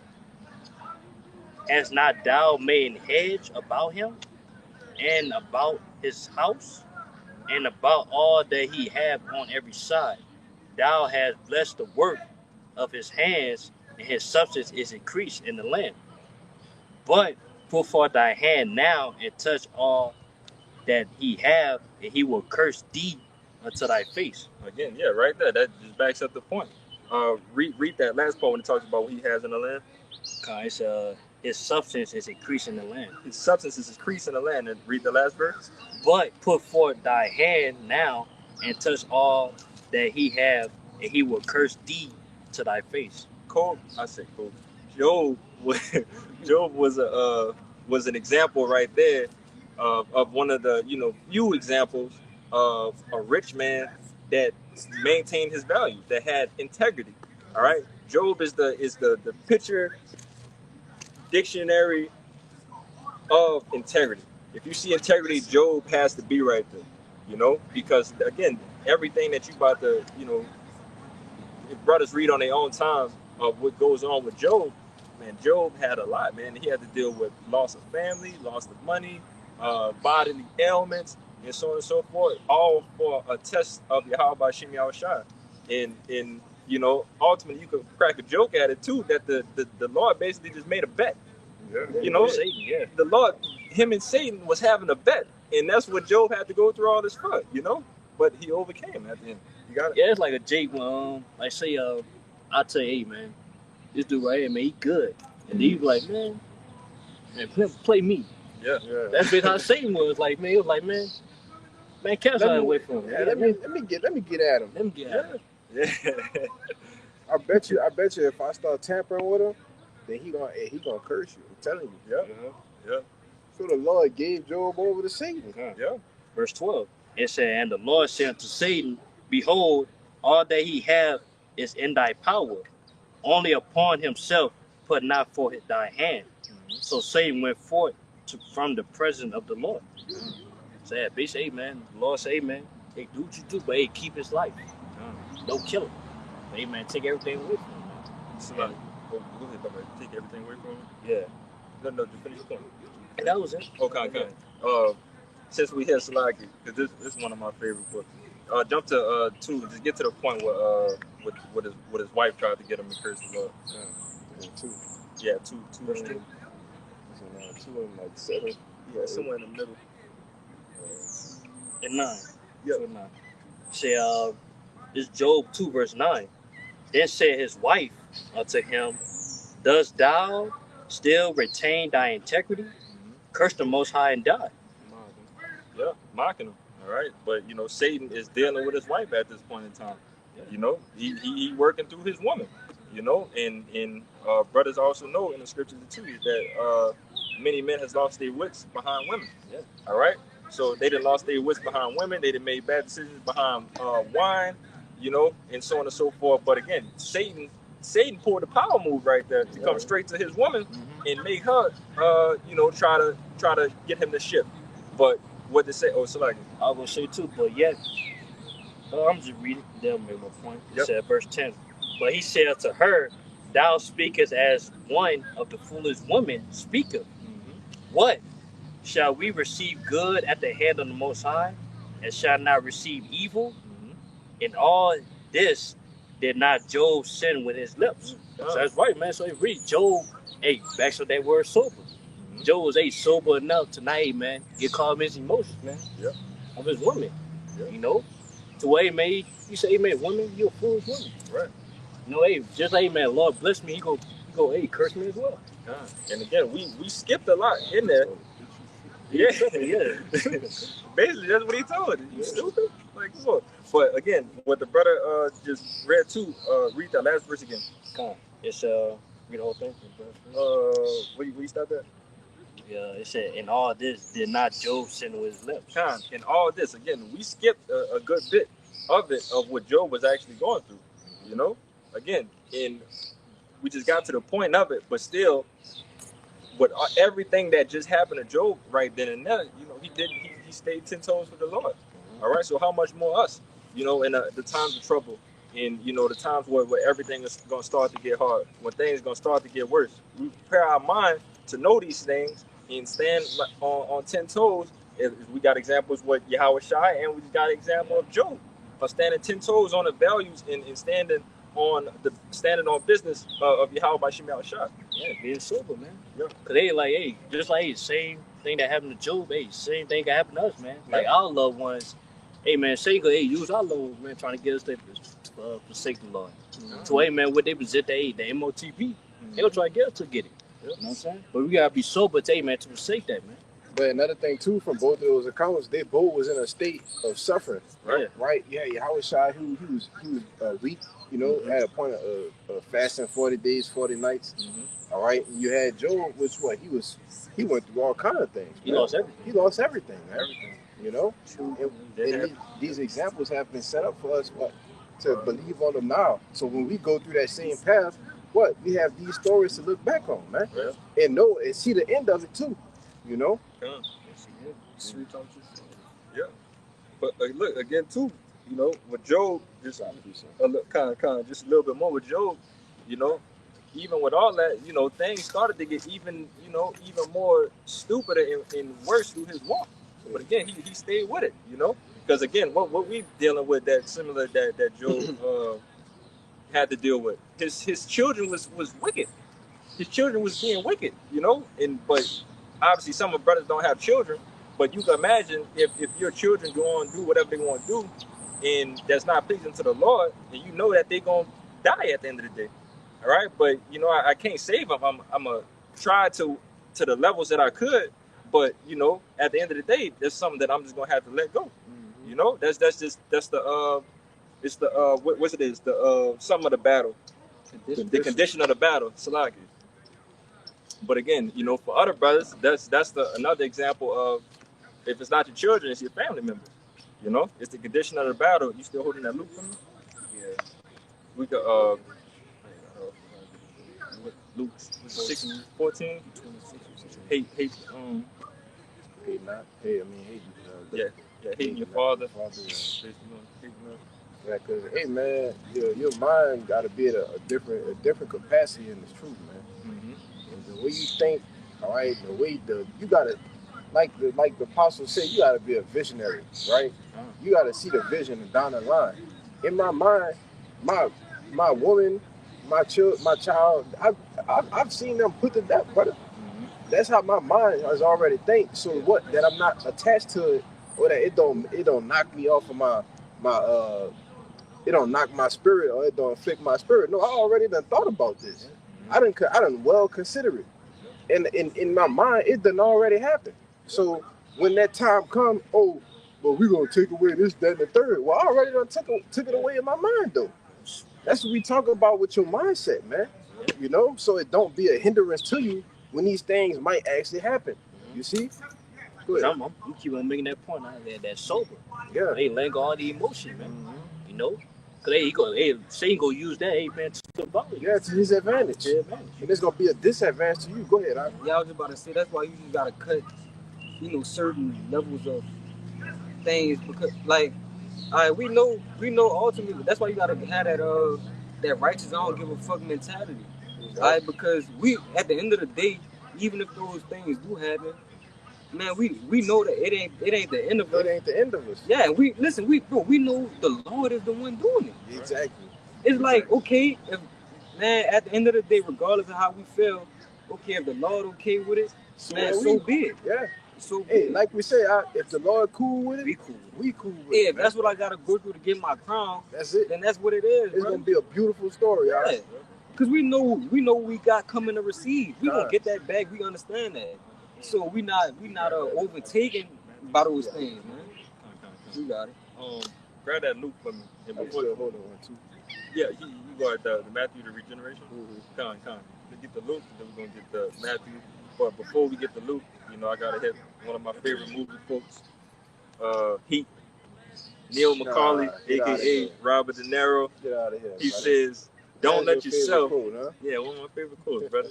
Don't let yourself get attached to anything you're not willing to walk out on in 30 seconds flat if you feel the heat around the corner. Yeah. All right.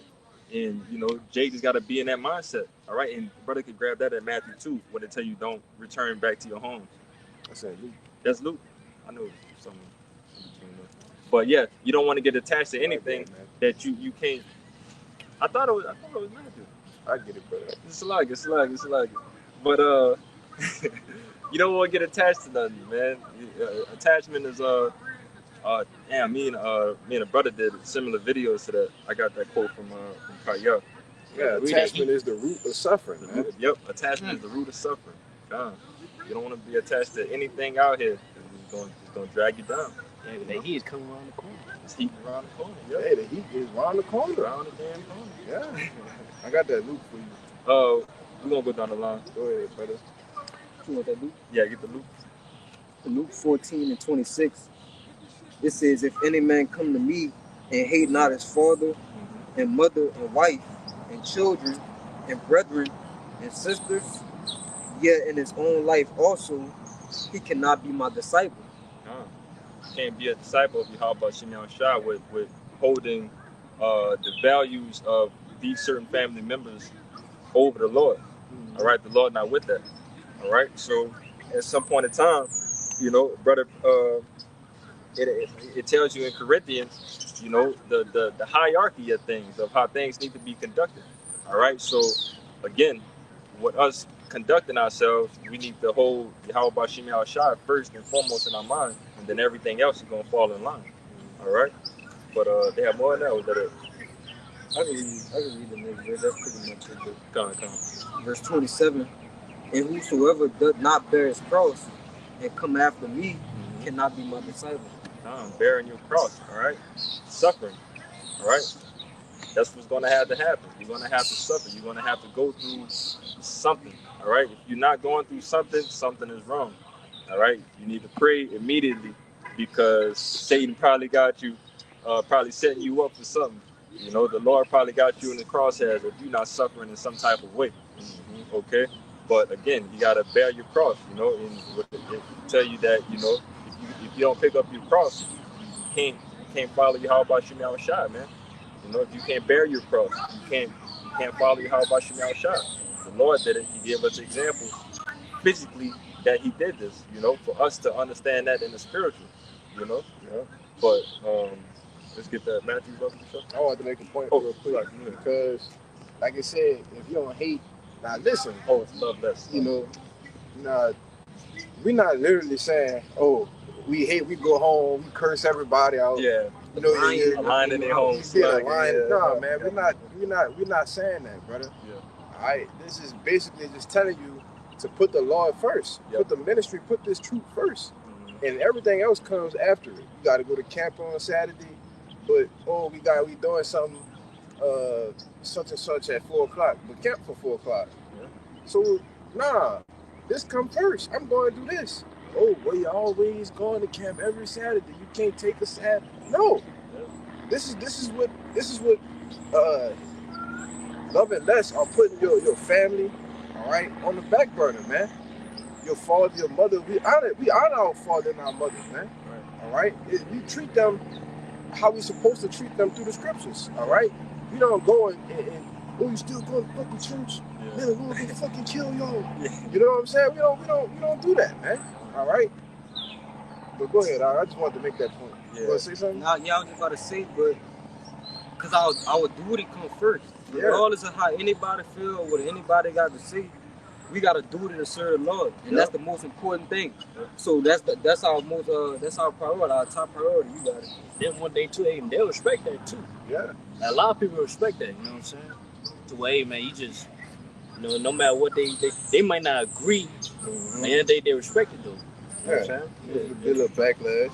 Yeah, but even if they don't respect it, fuck it. Fuck it. Fuck it. It don't matter, you know.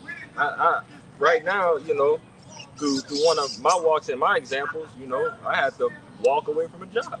You know, you walk away from a job, they telling you that you're not gonna get your Fridays, Saturdays off no more. It's like, okay, what's the purpose? I go find something else. Right. You know, but you know, even when it comes to hating family, you know, damn sure you gotta hate the job too. You know, with the job, really hate the job. not no love less with the job. Hate the job. Fuck the job. Go to work, but fuck the job. Yeah, fuck the job. You know, with the family members, hate goes into love less, but with the job, fuck the job. Yeah. Hate the job, you know. We ain't trying to Jake, man, we kings, man. We holy, peculiar people to you. How about Shimmy Shot, man? We ain't trying to do no serving duties, man. Yeah, if you love work, brother, you gotta examine yourself. Yeah. You got to go on a fast. You gotta get Hey, the brother, you anointing like oil. going to work out. Something You gotta wrong, bust it brother. on your head. You gotta fast. You gotta do all that. Bro, I hate work. Brother, I I never hate- want to go to work. When the Never. alarm, brother, I hate when the work, alarm brother. go off, brother, like I tell y'all brothers, I sit there and I just look at the ceiling, brother. Yeah. Boy, you want every day to be the last day. Man. Brother, I'm just waiting on the day that we don't gotta go to work no more. God damn. Ridiculous, bro. But you got the Matthew. This is Matthew 19 and verse, I start at 27. It says, Then answered Peter and said unto him, Behold, we have forsaken all and followed thee. What shall we have therefore? Verse 28. And Yahushua said unto them, Verily I say unto you, that ye which have followed me in the regeneration, when the Son of Man shall sit in the throne of his glory, ye also shall sit upon 12 thrones, judging the 12 tribes of Israel. You could Go one more. yeah, go and then go back to the top, man. Verse 29, it says, And every one that have forsaken houses, or brethren, or sisters, or father, or mother, or wife, or children, or land, for my name's sake, shall receive an hundredfold, and shall inherit everlasting life. Everlasting life. All right, but let's start back at the top and 28. yeah. It says, and Yahushua said unto them, Verily I say unto you, that ye which have followed me in the regeneration, when the Son of Man shall sit. No, one more. Peter. 27. It says, Then answered Peter and said unto him, Behold, we have forsaken all and have followed thee. And haven't we not? You know, again, what the brothers are speaking of right now, all of the sacrifices that we're doing right now, again, with carrying our cross, bearing our cross, you know, the sacrifices that we're doing right now, we've given away all of these things to follow Yahweh Shemi Shot.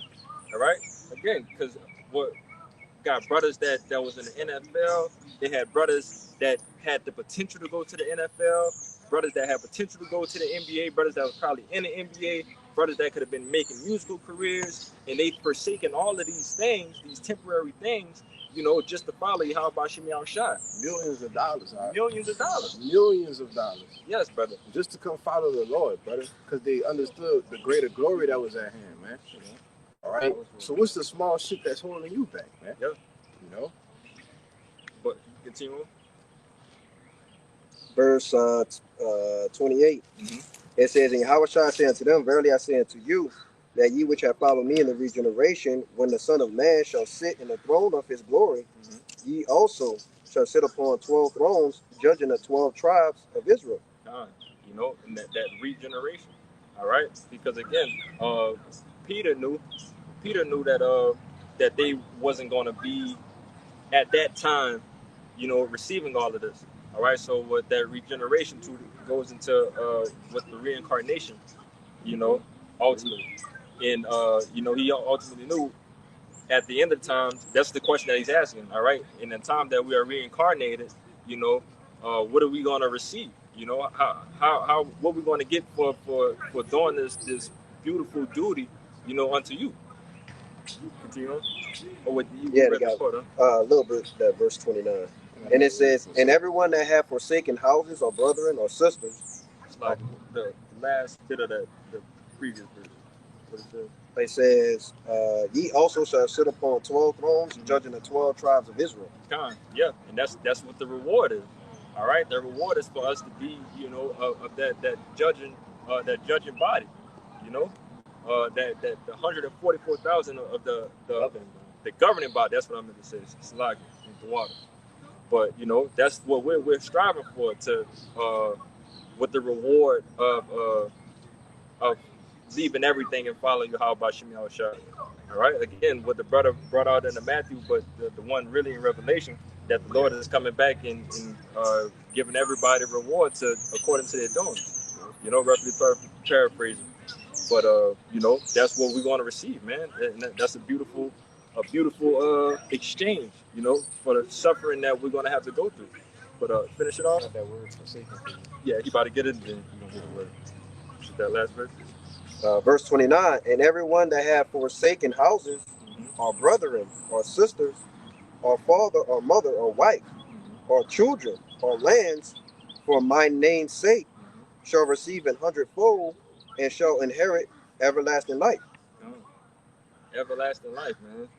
And it's that beautiful picture of, you know, you just giving up this one little thing, you know, and little do you know that the Lord got hundreds and thousands and millions of it right behind his back if you were just willing just to give that up. Yeah. So you give that up for him, this one thing that you probably like, oh man, like I really love this, I like this. Man, this is something that I always wanted and I can keep it. You know, if you tell the Lord, no, I want to keep it, then the Lord gonna smite you down. All right? And then you're gonna be one of them foolish men of the example waking up to everlasting shame. You know? But if you just go ahead and trust into the Lord and go ahead and give over, you know, these small minor things right now, the Lord is gonna give you back that 100-fold, man. And that's the mindset of things. That's the sacrifice that we have to give. You know, no ifs, ands, buts about it. We have to give that sacrifice to Yahweh. Yeah, one day too, it's gonna be ours too, man. Yep. It'll be ours forever. Hey, things we get in this world, it's not even about ours, man. Right. You know? But it could be taken away from us. Yep. You know? He get the word for second. Strong's G 863. Fear me. Fear me. All right, it's a word forsaken. It says to send away, to beg going away or depart, to let go, to disregard, to leave. It says to keep no longer. That's pretty much the point. Yeah, I like to let go. You know, plain and simple. Let go of it, man. You know, once you let go, you wanna see how free, you know, and how everything good is going to be, you know. And when I think again of let go, I know some of you brothers probably watched like an old ass Dave Chappelle interview where he talked about the baboon, and the salt trap. Yeah, the Bushman. The Bushman. Yep. Mm-hmm. And basically, just a quick breakdown of that little story is that the baboon. I'll read it. Oh, you can read it? Let me get it. Kind of. Yeah, but it's a beautiful example of letting go, right? I got a quick precept. You can bring that while you get it. This is 2 Timothy 2 and verse 3. It says, "Thou therefore endure hardness as a good soldier of Yahushua Hamashiach." Verse 4, "No man that warreth entangle himself with the affairs of this life, that he may please him whom have chosen him to be a soldier." Chosen you to be a soldier. All right. So first and foremost, being a soldier is a job. All right. In order to be a soldier of anything, you know. So we being soldiers of Yahweh B'Shem Yahushua, you know, part of that duty is to not be entangled with anything in this life. You know, not getting caught up in any type of way. You know, entanglements. Yeah. Our duty is to serve. You know, as a soldier, your duty is to serve. And who are we serving? How about Shemi Al-Shad? So that's what we're doing. All right. And we keeping our eyes single on our Lord and our duties that the Lord has given us to do. Okay. So he's doing that. He's giving us the script that we need to follow. And we are being those servants, those soldiers that are obeying wife of Yahweh Shemi Al-Shad to listen and not stray off. Hey, the Zaquan always say, hey, if a man, you can't come to the battle and be thinking about what's going on at home. Right. You're just going to get yourself and everybody else killed. Right. Yeah, that's how you got to be a soldier. Yeah, because, hey, brothers always made this analogy of that movie, that Personage. Yeah. You know what I'm saying? With Lawrence T. Yep. And that scene with Chris Tucker where he was saying, well, we basically, Lawrence T. he was saying, like, he have a daughter, a newborn daughter at home. But yeah, Chris Tucker asked him, hey man, where's the picture at? He said, you don't have no picture. Right. And then, Chris Tucker was like, yeah, you bugging. But yeah, Lawrence, he told him the reason why he didn't have no picture or he didn't have no contact. You know what I'm saying? Because he said, hey, if he think upon those things, that's gonna make him lose the war. Right. You know, so that's why he was able to, hey, man, to endure, man. He was able, man, to be alive. Right. During those wars, man. You know, because he's not thinking about it, man. All you think about is the mission. You were sober. You were sober, yeah. He wasn't overcome by emotions. Right? Yeah. Man, that's a heavy. I'm gonna do a lesson on that, bro. Cause even man, we watched the movie. Yeah, doing that movie, man, she was messing with somebody else, man, in that movie. Yeah. So imagine him realizing, where's him thinking about that, right, in that time. Again, yeah, and you made the perfect example that, well, not example. You explained it well of him, you know, just staying focused. You know, with all of these distractions not in his mind, and him not even placing it in his mind, because brothers got to know that too. All right, these distractions is something that you place in your mind. Right. All right. So if you place these distractions in your mind, it's going to mess you up. It's going to knock you off your tracks. All right. But if you, in your mind, erase these things and keep these things far off, detached, as the brother just said, you know, that's what's going to keep keep you on your track. All right. The quote, yeah, kind of. This is an overview of the baboon salt trap analogy. All right, which says the importance of letting go of something valuable, but potentially limiting to gain a greater benefit. It is a metaphor of overcoming the fear of losing something to achieve something better. Yeah. Want to speak on it? Yeah. More. Yeah. Is he gonna go into what the quote said, or I just give it? What? It's just an overview of the. It's everything. It's the analogy. It got. The actual quote? Yeah, that's what I'm saying. This is the actual quote in there, like the story. What quote quoted? No, okay. So basically, why the baboon, Talking about with the salt and everything? Yeah, it goes into that too. Okay, go ahead. So it says, traditionally, they lure baboons by placing salt in a small hole. The baboon, attracted to the salt, grabs it with its hand. Yep. The salt swells the hand, and the baboon struggles to release it, becoming trapped. The bushman then intervenes, taking the baboon's hand and giving it all the salt it wants, followed by a temporary confinement. After the confinement, the baboon, thirsty, eagerly runs to a watering hole, which the bushman follows, finding water for themselves. The lesson, it says, the importance of letting go.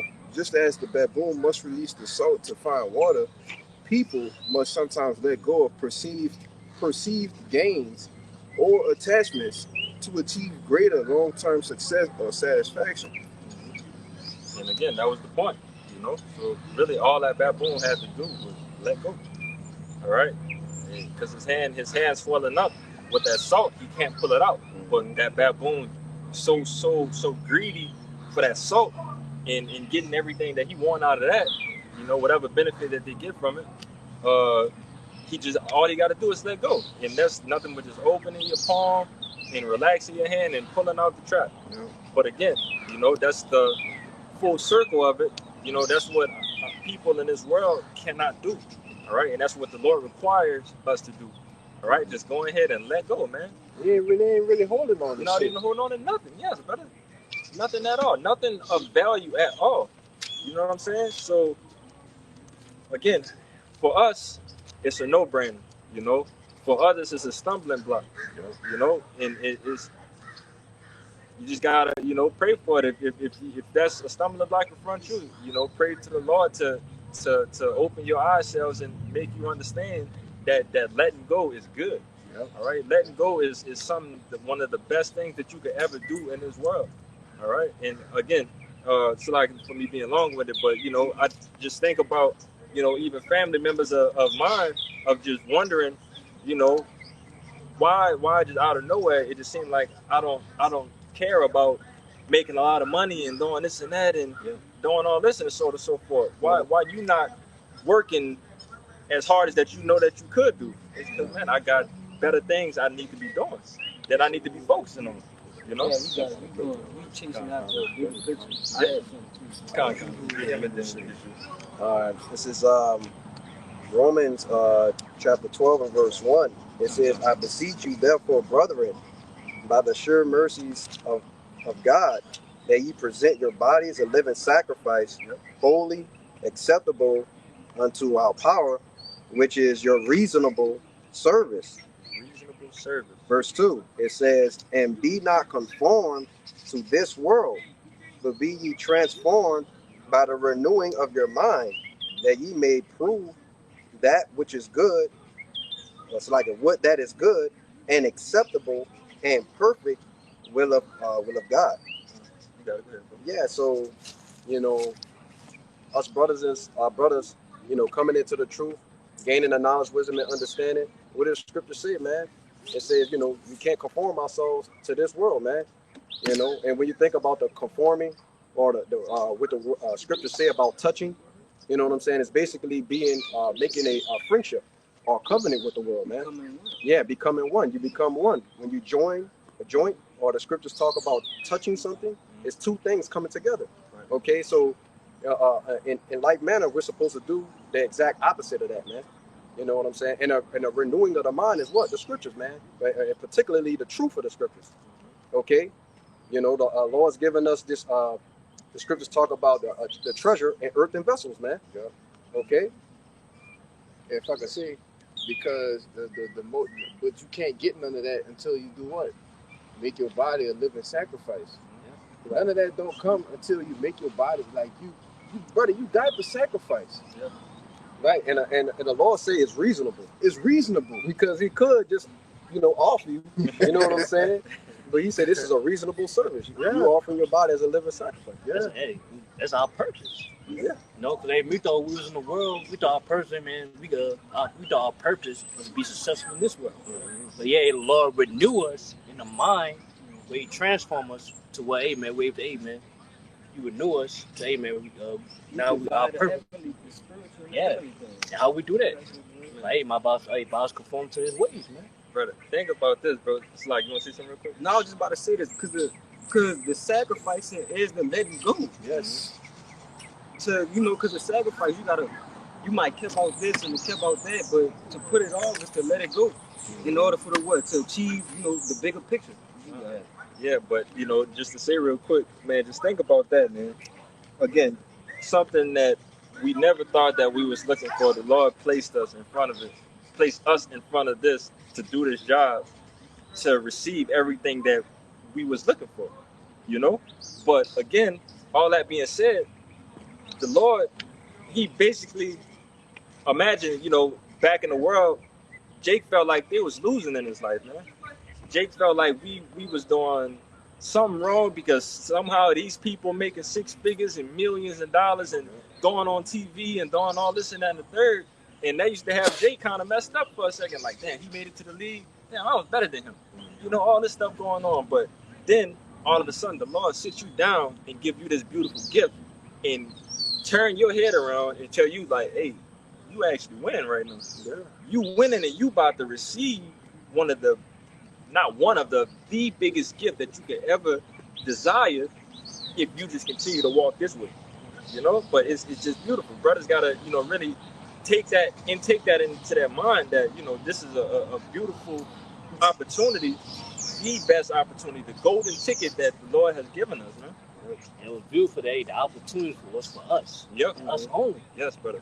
Hey, you get an opportunity in the world, man. Anybody can get a so-called opportunity in the world. Mm-hmm. Hey, but the opportunity we have right now, it was for us. It was for us. It was preordained for us, man. Okay, go ahead. I got you. You say you. No, I was just about to say, and that opportunity just not an ordinary opportunity. Yeah, you know. The opportunity of that golden ticket is life. It's life. I got a precept real quick. This is Sirach 35 and verse 7. It says, the sacrifice of a just man is acceptable, and the memorial thereof shall never be forgotten. So that's that, you know, incorruptible crown, man. You know what I'm saying? You willing to lay your life on the line, right? For your how about Shemal Shah, right? Memorial goes into a memories, man. People are gonna know you in the kingdom of heaven for being that guy, man. You know, a good name. Yeah. I would say we putting out all to receive all, man.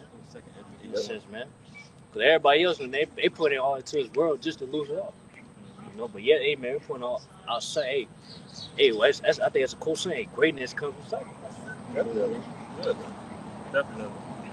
know, that's want the evidence? I got a precept though back in the Go ahead, a go ahead. lot of shit. Yeah, go ahead, do your thing. Yep. This Let me get them all. Then get the evidence. this Philippians chapter 3, verse 7.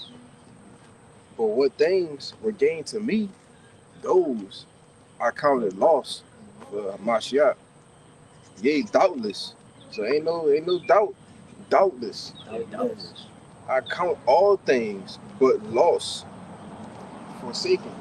Yep. I count all things but loss for the excellency of the knowledge of Hamashiach Yahushua, my Lord, for whom I have suffered the loss of all things, and do count them but dung, that I may win Hamashiach. And basically, the things that was lose that we lose, it ain't shit, man. It's not shit. Yeah. It ain't shit. Go ahead. I'm about to get it. Oh, all right. Because I want to say it, man. Ain't nothing better than, hey, Bob say obtain this truth and understanding who we are, and understand this word. Can nothing get greater than that, man. Yeah. That's why, hey, when we lose certain things, man, we don't feel bad about it. Right. Because, hey, man, we got the Lord. You know? We know the will of the Lord, man. We know who he is, man. Yep. Hey, If I can read it in NLT, go ahead. Go ahead. yeah, just to say real quick, again, just backing up your point, I remember Jake, in and out of jobs and so on and so forth, and then before the truth, it used to be a panic of like, damn, what's gonna happen next? Like right now, brothers losing shit, and it's like, oh well, like it happened, all right. As long as I do this, I know the Lord gonna come with something. There's something that's need for me to continue to work. But brothers don't stress over nothing. Once you get in this truth, and this truth becomes your anchor, you won't be able to wave nowhere. The Lord got you. That's why when people obtain the things of this world, you know what I'm saying, once they have it, all of a sudden, like, yeah, that lust, that happiness, you know what I'm saying, it's but for a moment, and then once they lose it, you know what I'm saying, that's all they have. Yeah. And once they lose it, hey, they lose themselves. After they lose it, they lose it. I got a little more. Go ahead. It's in the NLT. Philippians 3 and 8. It says, yes, everything else is worthless when compared to the infinite value of knowing Hamashiach Yahushua, my Lord. For his sake, I have discarded everything else, counting it all as garbage, so that I could gain Hamashiach Yahushua and become one with him. And that's the point. Hey, man, we discard all of these things. These things are worthless compared to what? Knowing Yahushua, man. The one who actually gonna come and save us from this hellhole. You see? That's why it's an infinite wealth of invaluableness, man. All right? You can't put a price on knowing Yahushua, man. Go ahead, bro.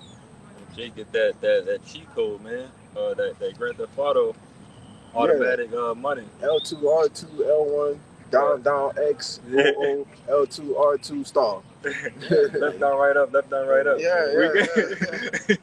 We got that, man. That's what the Lord gonna give us, man. We got the cheat code. We got the power, man. That's our power. You so-called Negroes, Latinos, and Native Americans, man. You gotta remember that. Know who you're dealing with, Even a sneak peek right now, man. What you say? Yeah. Even a sneak peek right now, like, hey, the things that we might lose, even though that, man, yo, shot, man. Well, he gonna give us what we need, man. As long as we ain't bugged out, right? Hey, man, you call on the names of Yahweh Bashim Yahushua every morning, all right? You good. Lord will come through, man. The Lord will come through, man. Hey, brother, the Lord take care of the animals. Yes, brother. We serve how much more his service, bro? Come on, bro. He said, we more value. Yeah, we more value than the animals. He makes sure they eat the birds and shit. He makes sure they eat, bro. How much more his service? Come on, I had something to back up with that brother had. This Romans 8 and 18. Yes, sir. For I reckon that the sufferings of this present time are not worthy to be compared with the glory which shall be revealed in us. You want to say something on it, brother? No, good. You got it. Yeah, man. The sufferings of this present time are not worthy to be compared to the glory that's going to be revealed in us, man. Alright, because what we going to receive, when we receive that and look back and be like, man, that wasn't, bro. What we going to receive is infinite. So what's the gain of brother, what's losing a woman, or a job, or anything on the side compared to gaining immortality? All right, being one with the Most High, uh, uh, righteousness. Yeah. All right, come on, the spiritual things, man. Drinking wine with your house shut. Drinking, come on, brother, come on, brother. being a king, Being a king, pointing, snapping, pointing fingers, giving out orders, having slaves, dominion, enjoying your children. Come on, man. Come on, bro. So, seeing the fall of your enemy. Yeah. Man, we gonna gain that. We like, man, we don't even much damn near deserve this, brother. We supposed to go through way more than what we going through for that kind of reward, bro. Hey, to tell you that in Ezra 9, it punished us less than we deserve. Less than we deserve, brother. You know? I would say, yeah, most of all, we'll have immortal bodies, man. Perfect. Way, yeah, perfect. It's perfect. So we ain't gotta worry about death. We ain't gotta worry about going off. You know what I'm saying? No flesh. Yeah. It ain't gonna be no more war with the flesh. Yeah. It's just gonna be perfect, brother. Yeah. That's it. And also, also, man, the brothers, man. Yep. You know, we all gonna be at one, man. Yep. You know, ain't gonna be no enmity. You know what I'm saying? Right, baby, man. Certain kingdom, northern tribe. But even say, man, hey, 2/3 of our people, man, we could be good with them too. Yeah. You know, They're gonna be in their right mind. they'll be in their right mind. Yeah, boy. You was done with that? Yeah. I had a quick precept going into what that brother was talking about. This is Matthew 6 and verse 25. It says, "Therefore I say unto you, take no thought for your life, Yes, bro. what ye shall eat, or what ye shall drink, nor yet for your body, what ye shall put on.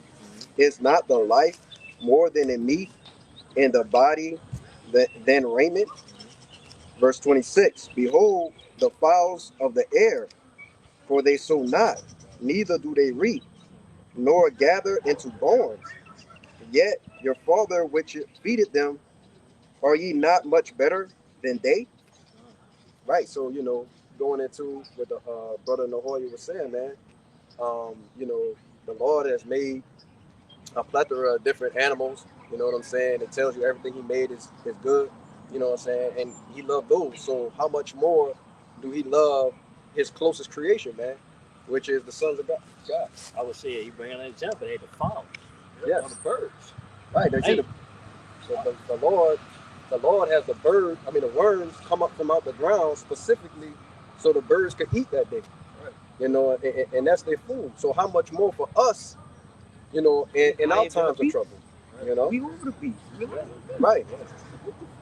Yeah, like as far as the birds, like people, the laws use certain people to throw away leftover food. Now they just throw away leftover food. We're not thinking the law used them to throw away that leftover food for the birds to eat it. Right. Exactly. And then you see birds, they flying around, man. Look at you. Right, man, in Genesis, the first chapter, was basically put over the beast, man. You know what I'm saying? It told you that when Noah was making the ark, that it said that the spirit was on the beast. It said he was exceedingly dreadful, because somebody had questioned, well, how he got all the animals on the ark if they gonna eat it? You know what I'm saying? Or they gonna attack him, or they gonna do this? No, he had the power and the spirit of Yahweh Shema Shai on him to complete the task. And that's coming back in the style. That's coming back, yes. You're gonna see our children, all right, our little 1, 2-year-old babies playing with bears, all right, gorillas, lions, some of the most animals that they consider the most vicious. Because that order is coming back in the planet Earth, man. As we were over the beast once before, they had respect unto the people. That's coming back in the style, man.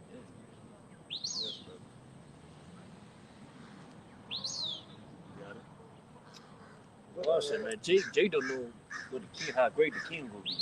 Come on, bro. Even we can't imagine it, man. Hey, the Lord said it's gonna be marvelous in His eyes. Yeah. So if it's gonna be marvelous in the Lord's eyes, we can't think about how marvelous it's gonna actually be, brother. I'm talking about Yahweh. He gonna be returned back to us, brother. His eyes gonna be able to behold us as a nation again. Jake can't, man. My mind right now can't even fathom that, brother. Right. We know it's coming, though. Yeah. It's coming, brother. Yes. Yeah. You got it. Yeah, I got it. This is I'm trying to see what was Get the point, huh? They get the point. Okay, this is Isaiah 11 and verse 8, and it says, "And the suckling child Yep. shall That's it. play on the hole of the asp, Yep. and the weaned child shall put his hand on the cockatrice den." Right, which goes into what, man? You know, goes into, so, you know, basically venomous snakes, man. Yeah. You know what I'm saying? They're gonna be able to, you know, pick up the snakes and just twirl them around and, you know, play with them. You know what I'm saying? But the snakes won't bite them. Right. You know? Yeah, because they could be under ice, man. You know? Right. Which is in that same chapter, it say the wolf also Yeah, shall dwell with the lamb. Right. You know, we know wolves. Wolves, they destroying lambs, brother. They Right. getting the one out the pack and we gone. You know? Packs, they roll like 20 feet. Yeah. But you got something? You about to hit it, but I got one you can end it on. I got one I was going to on too. Read the next verse, all right, brother, for sure. They read next verse. Verse 9, it says, they shall not hurt nor destroy in all my holy mountain, for the earth shall be full of the knowledge of the Lord, as the waters cover the sea. Right. So if the earth, how the earth gonna be filled with the knowledge of the Lord? Because his people gonna be perfect. So like I said, it ain't gonna be no more every man teach their neighbor. No, all Israel gonna be righteous in that day. So the earth is automatically gonna be filled with what? Knowing the Lord. We gonna have dominion. We gonna have dominion. So if we righteous and we got dominion, the whole world gonna be righteous. And every nation under us gonna have to do what? Follow righteousness, or they gonna get made an example out of, man. There's gonna be a lot of that because they're not gonna have the same bodies we got. Nope. So they still gonna have to fight with the flesh and deal with certain things. And we're gonna play tricks on their mind. Yep. Especially them Edomites. Yeah, man, we gonna have all type of power, man. Yeah. There you go, yeah, man. We gotta use that, man. Yes, brother. All that. We gotta let go some steam. Oh, but you know how that we're gonna end it off with that. You want? Come on. Well, let's just hit that. Bring your precept out, brother. Bring your precept out. Psalm 55 and 22. Cast thy burden upon the Lord Yahweh, and he shall sustain thee. He shall never suffer the righteous to be moved. Yeah. He should not suffer the righteous to be moved. You know, as long as you do what you're supposed to do, man. Do what you gotta do. Do what you're supposed to do. All right, in righteousness. All right, and the Lord will not forsake you. All right, the Lord will not forsake you. And like you said, everything will follow. You know, when I had told brother to hold it, but he's quoting that Romans again. You know, you call on the Lord, man. He's not known to forsake anybody to call on his name. You know, that's been doing the works. Okay, but matter of fact, now you can just scratch that. I'm reading that, bro. Oh, you want to read that? I'm reading that. Come on, what's like? Go ahead. Jake trying to kill the precepts and in the cap. Right? Come on, man. Go ahead, brother. Slug. This is 2 Acres 8 and 1. It says, and he answered me, saying, the Most High have made this world for many, Yep. but the world to come for few. Cause made this world to come for few, man. You know, that hopefully luck. You know, it's a reason why the 1/3, you know, is gonna, you know, be the 1/3 is less than the 2/3. You know, and ultimately, again, you know, our people, us, get in the kingdom, you know, of the men that's actually doing the work right now. You know, that's going to be that few, because there's only few people that's putting their hands to the plow right now to receive this gift and reward of Yahweh Shemar Shah. Yeah, because righteousness is simple. Yep. It's plain. It's high holy days and it's righteousness. Yep. They got laws to follow and that's it. Yep. When the world is ruled in wickedness, there are many things that you can go, different avenues you go down. Yep. You could be a Christian, not a true, you know, we know what the true Christians are. Yep. You know, you could be a Muslim, you could be Buddhist, you could be The followers people. you know, you could be a Satanist, you could be you believe in a Yahoo, Atheist. you could be an atheist. Mm-hmm. See, wickedness got many paths. Right. So that's why the Lord said this world has been made for many. Yeah. But see, in the world to come, it's going to be few because it's just going to be one way to go. Yep. Broad is the path of destruction. Yeah. That's Broad is the way that leadeth to Yes. destruction, man. And there be many that find it. Many. Only few go find that 8 that narrow path. That's right. That's what the Lord opening our ourselves to see these things, man. Our spiritual eyes to see, man. We see the path. We see the route that we need to go. You know, everybody else, they looking at the glamour and the lights, and over there, everything that's going on. But what we looking at fire on the left side, water on the right, and the kingdom ahead. You know, we're not getting distracted by any of these things. All right, so we're gonna walk this narrow path, and we're gonna walk down the kingdom, man, Lord willing. But anybody else got any other precepts? Come. So we pray that this live camp was edifying. Praying to get out of here, we want to give infinite honors and prayers to Yahweh, Ba'ashem, Yahweh Shai, Ba'ashem, Rakakadash. double honors to the apostles and elders of GMS who taught us the truth. Peace and salutations to the hopeful elect, you Akim, you Akwat, you brothers and sisters in the Hebrew that believe. Shalom. Shalom. Ababa Ba. Ababa Ba. Ababa Ba. Ababa Ba. Ababa Ba. Ababa Ba. Kwame Yasharala. Shalom. I know that 2:30.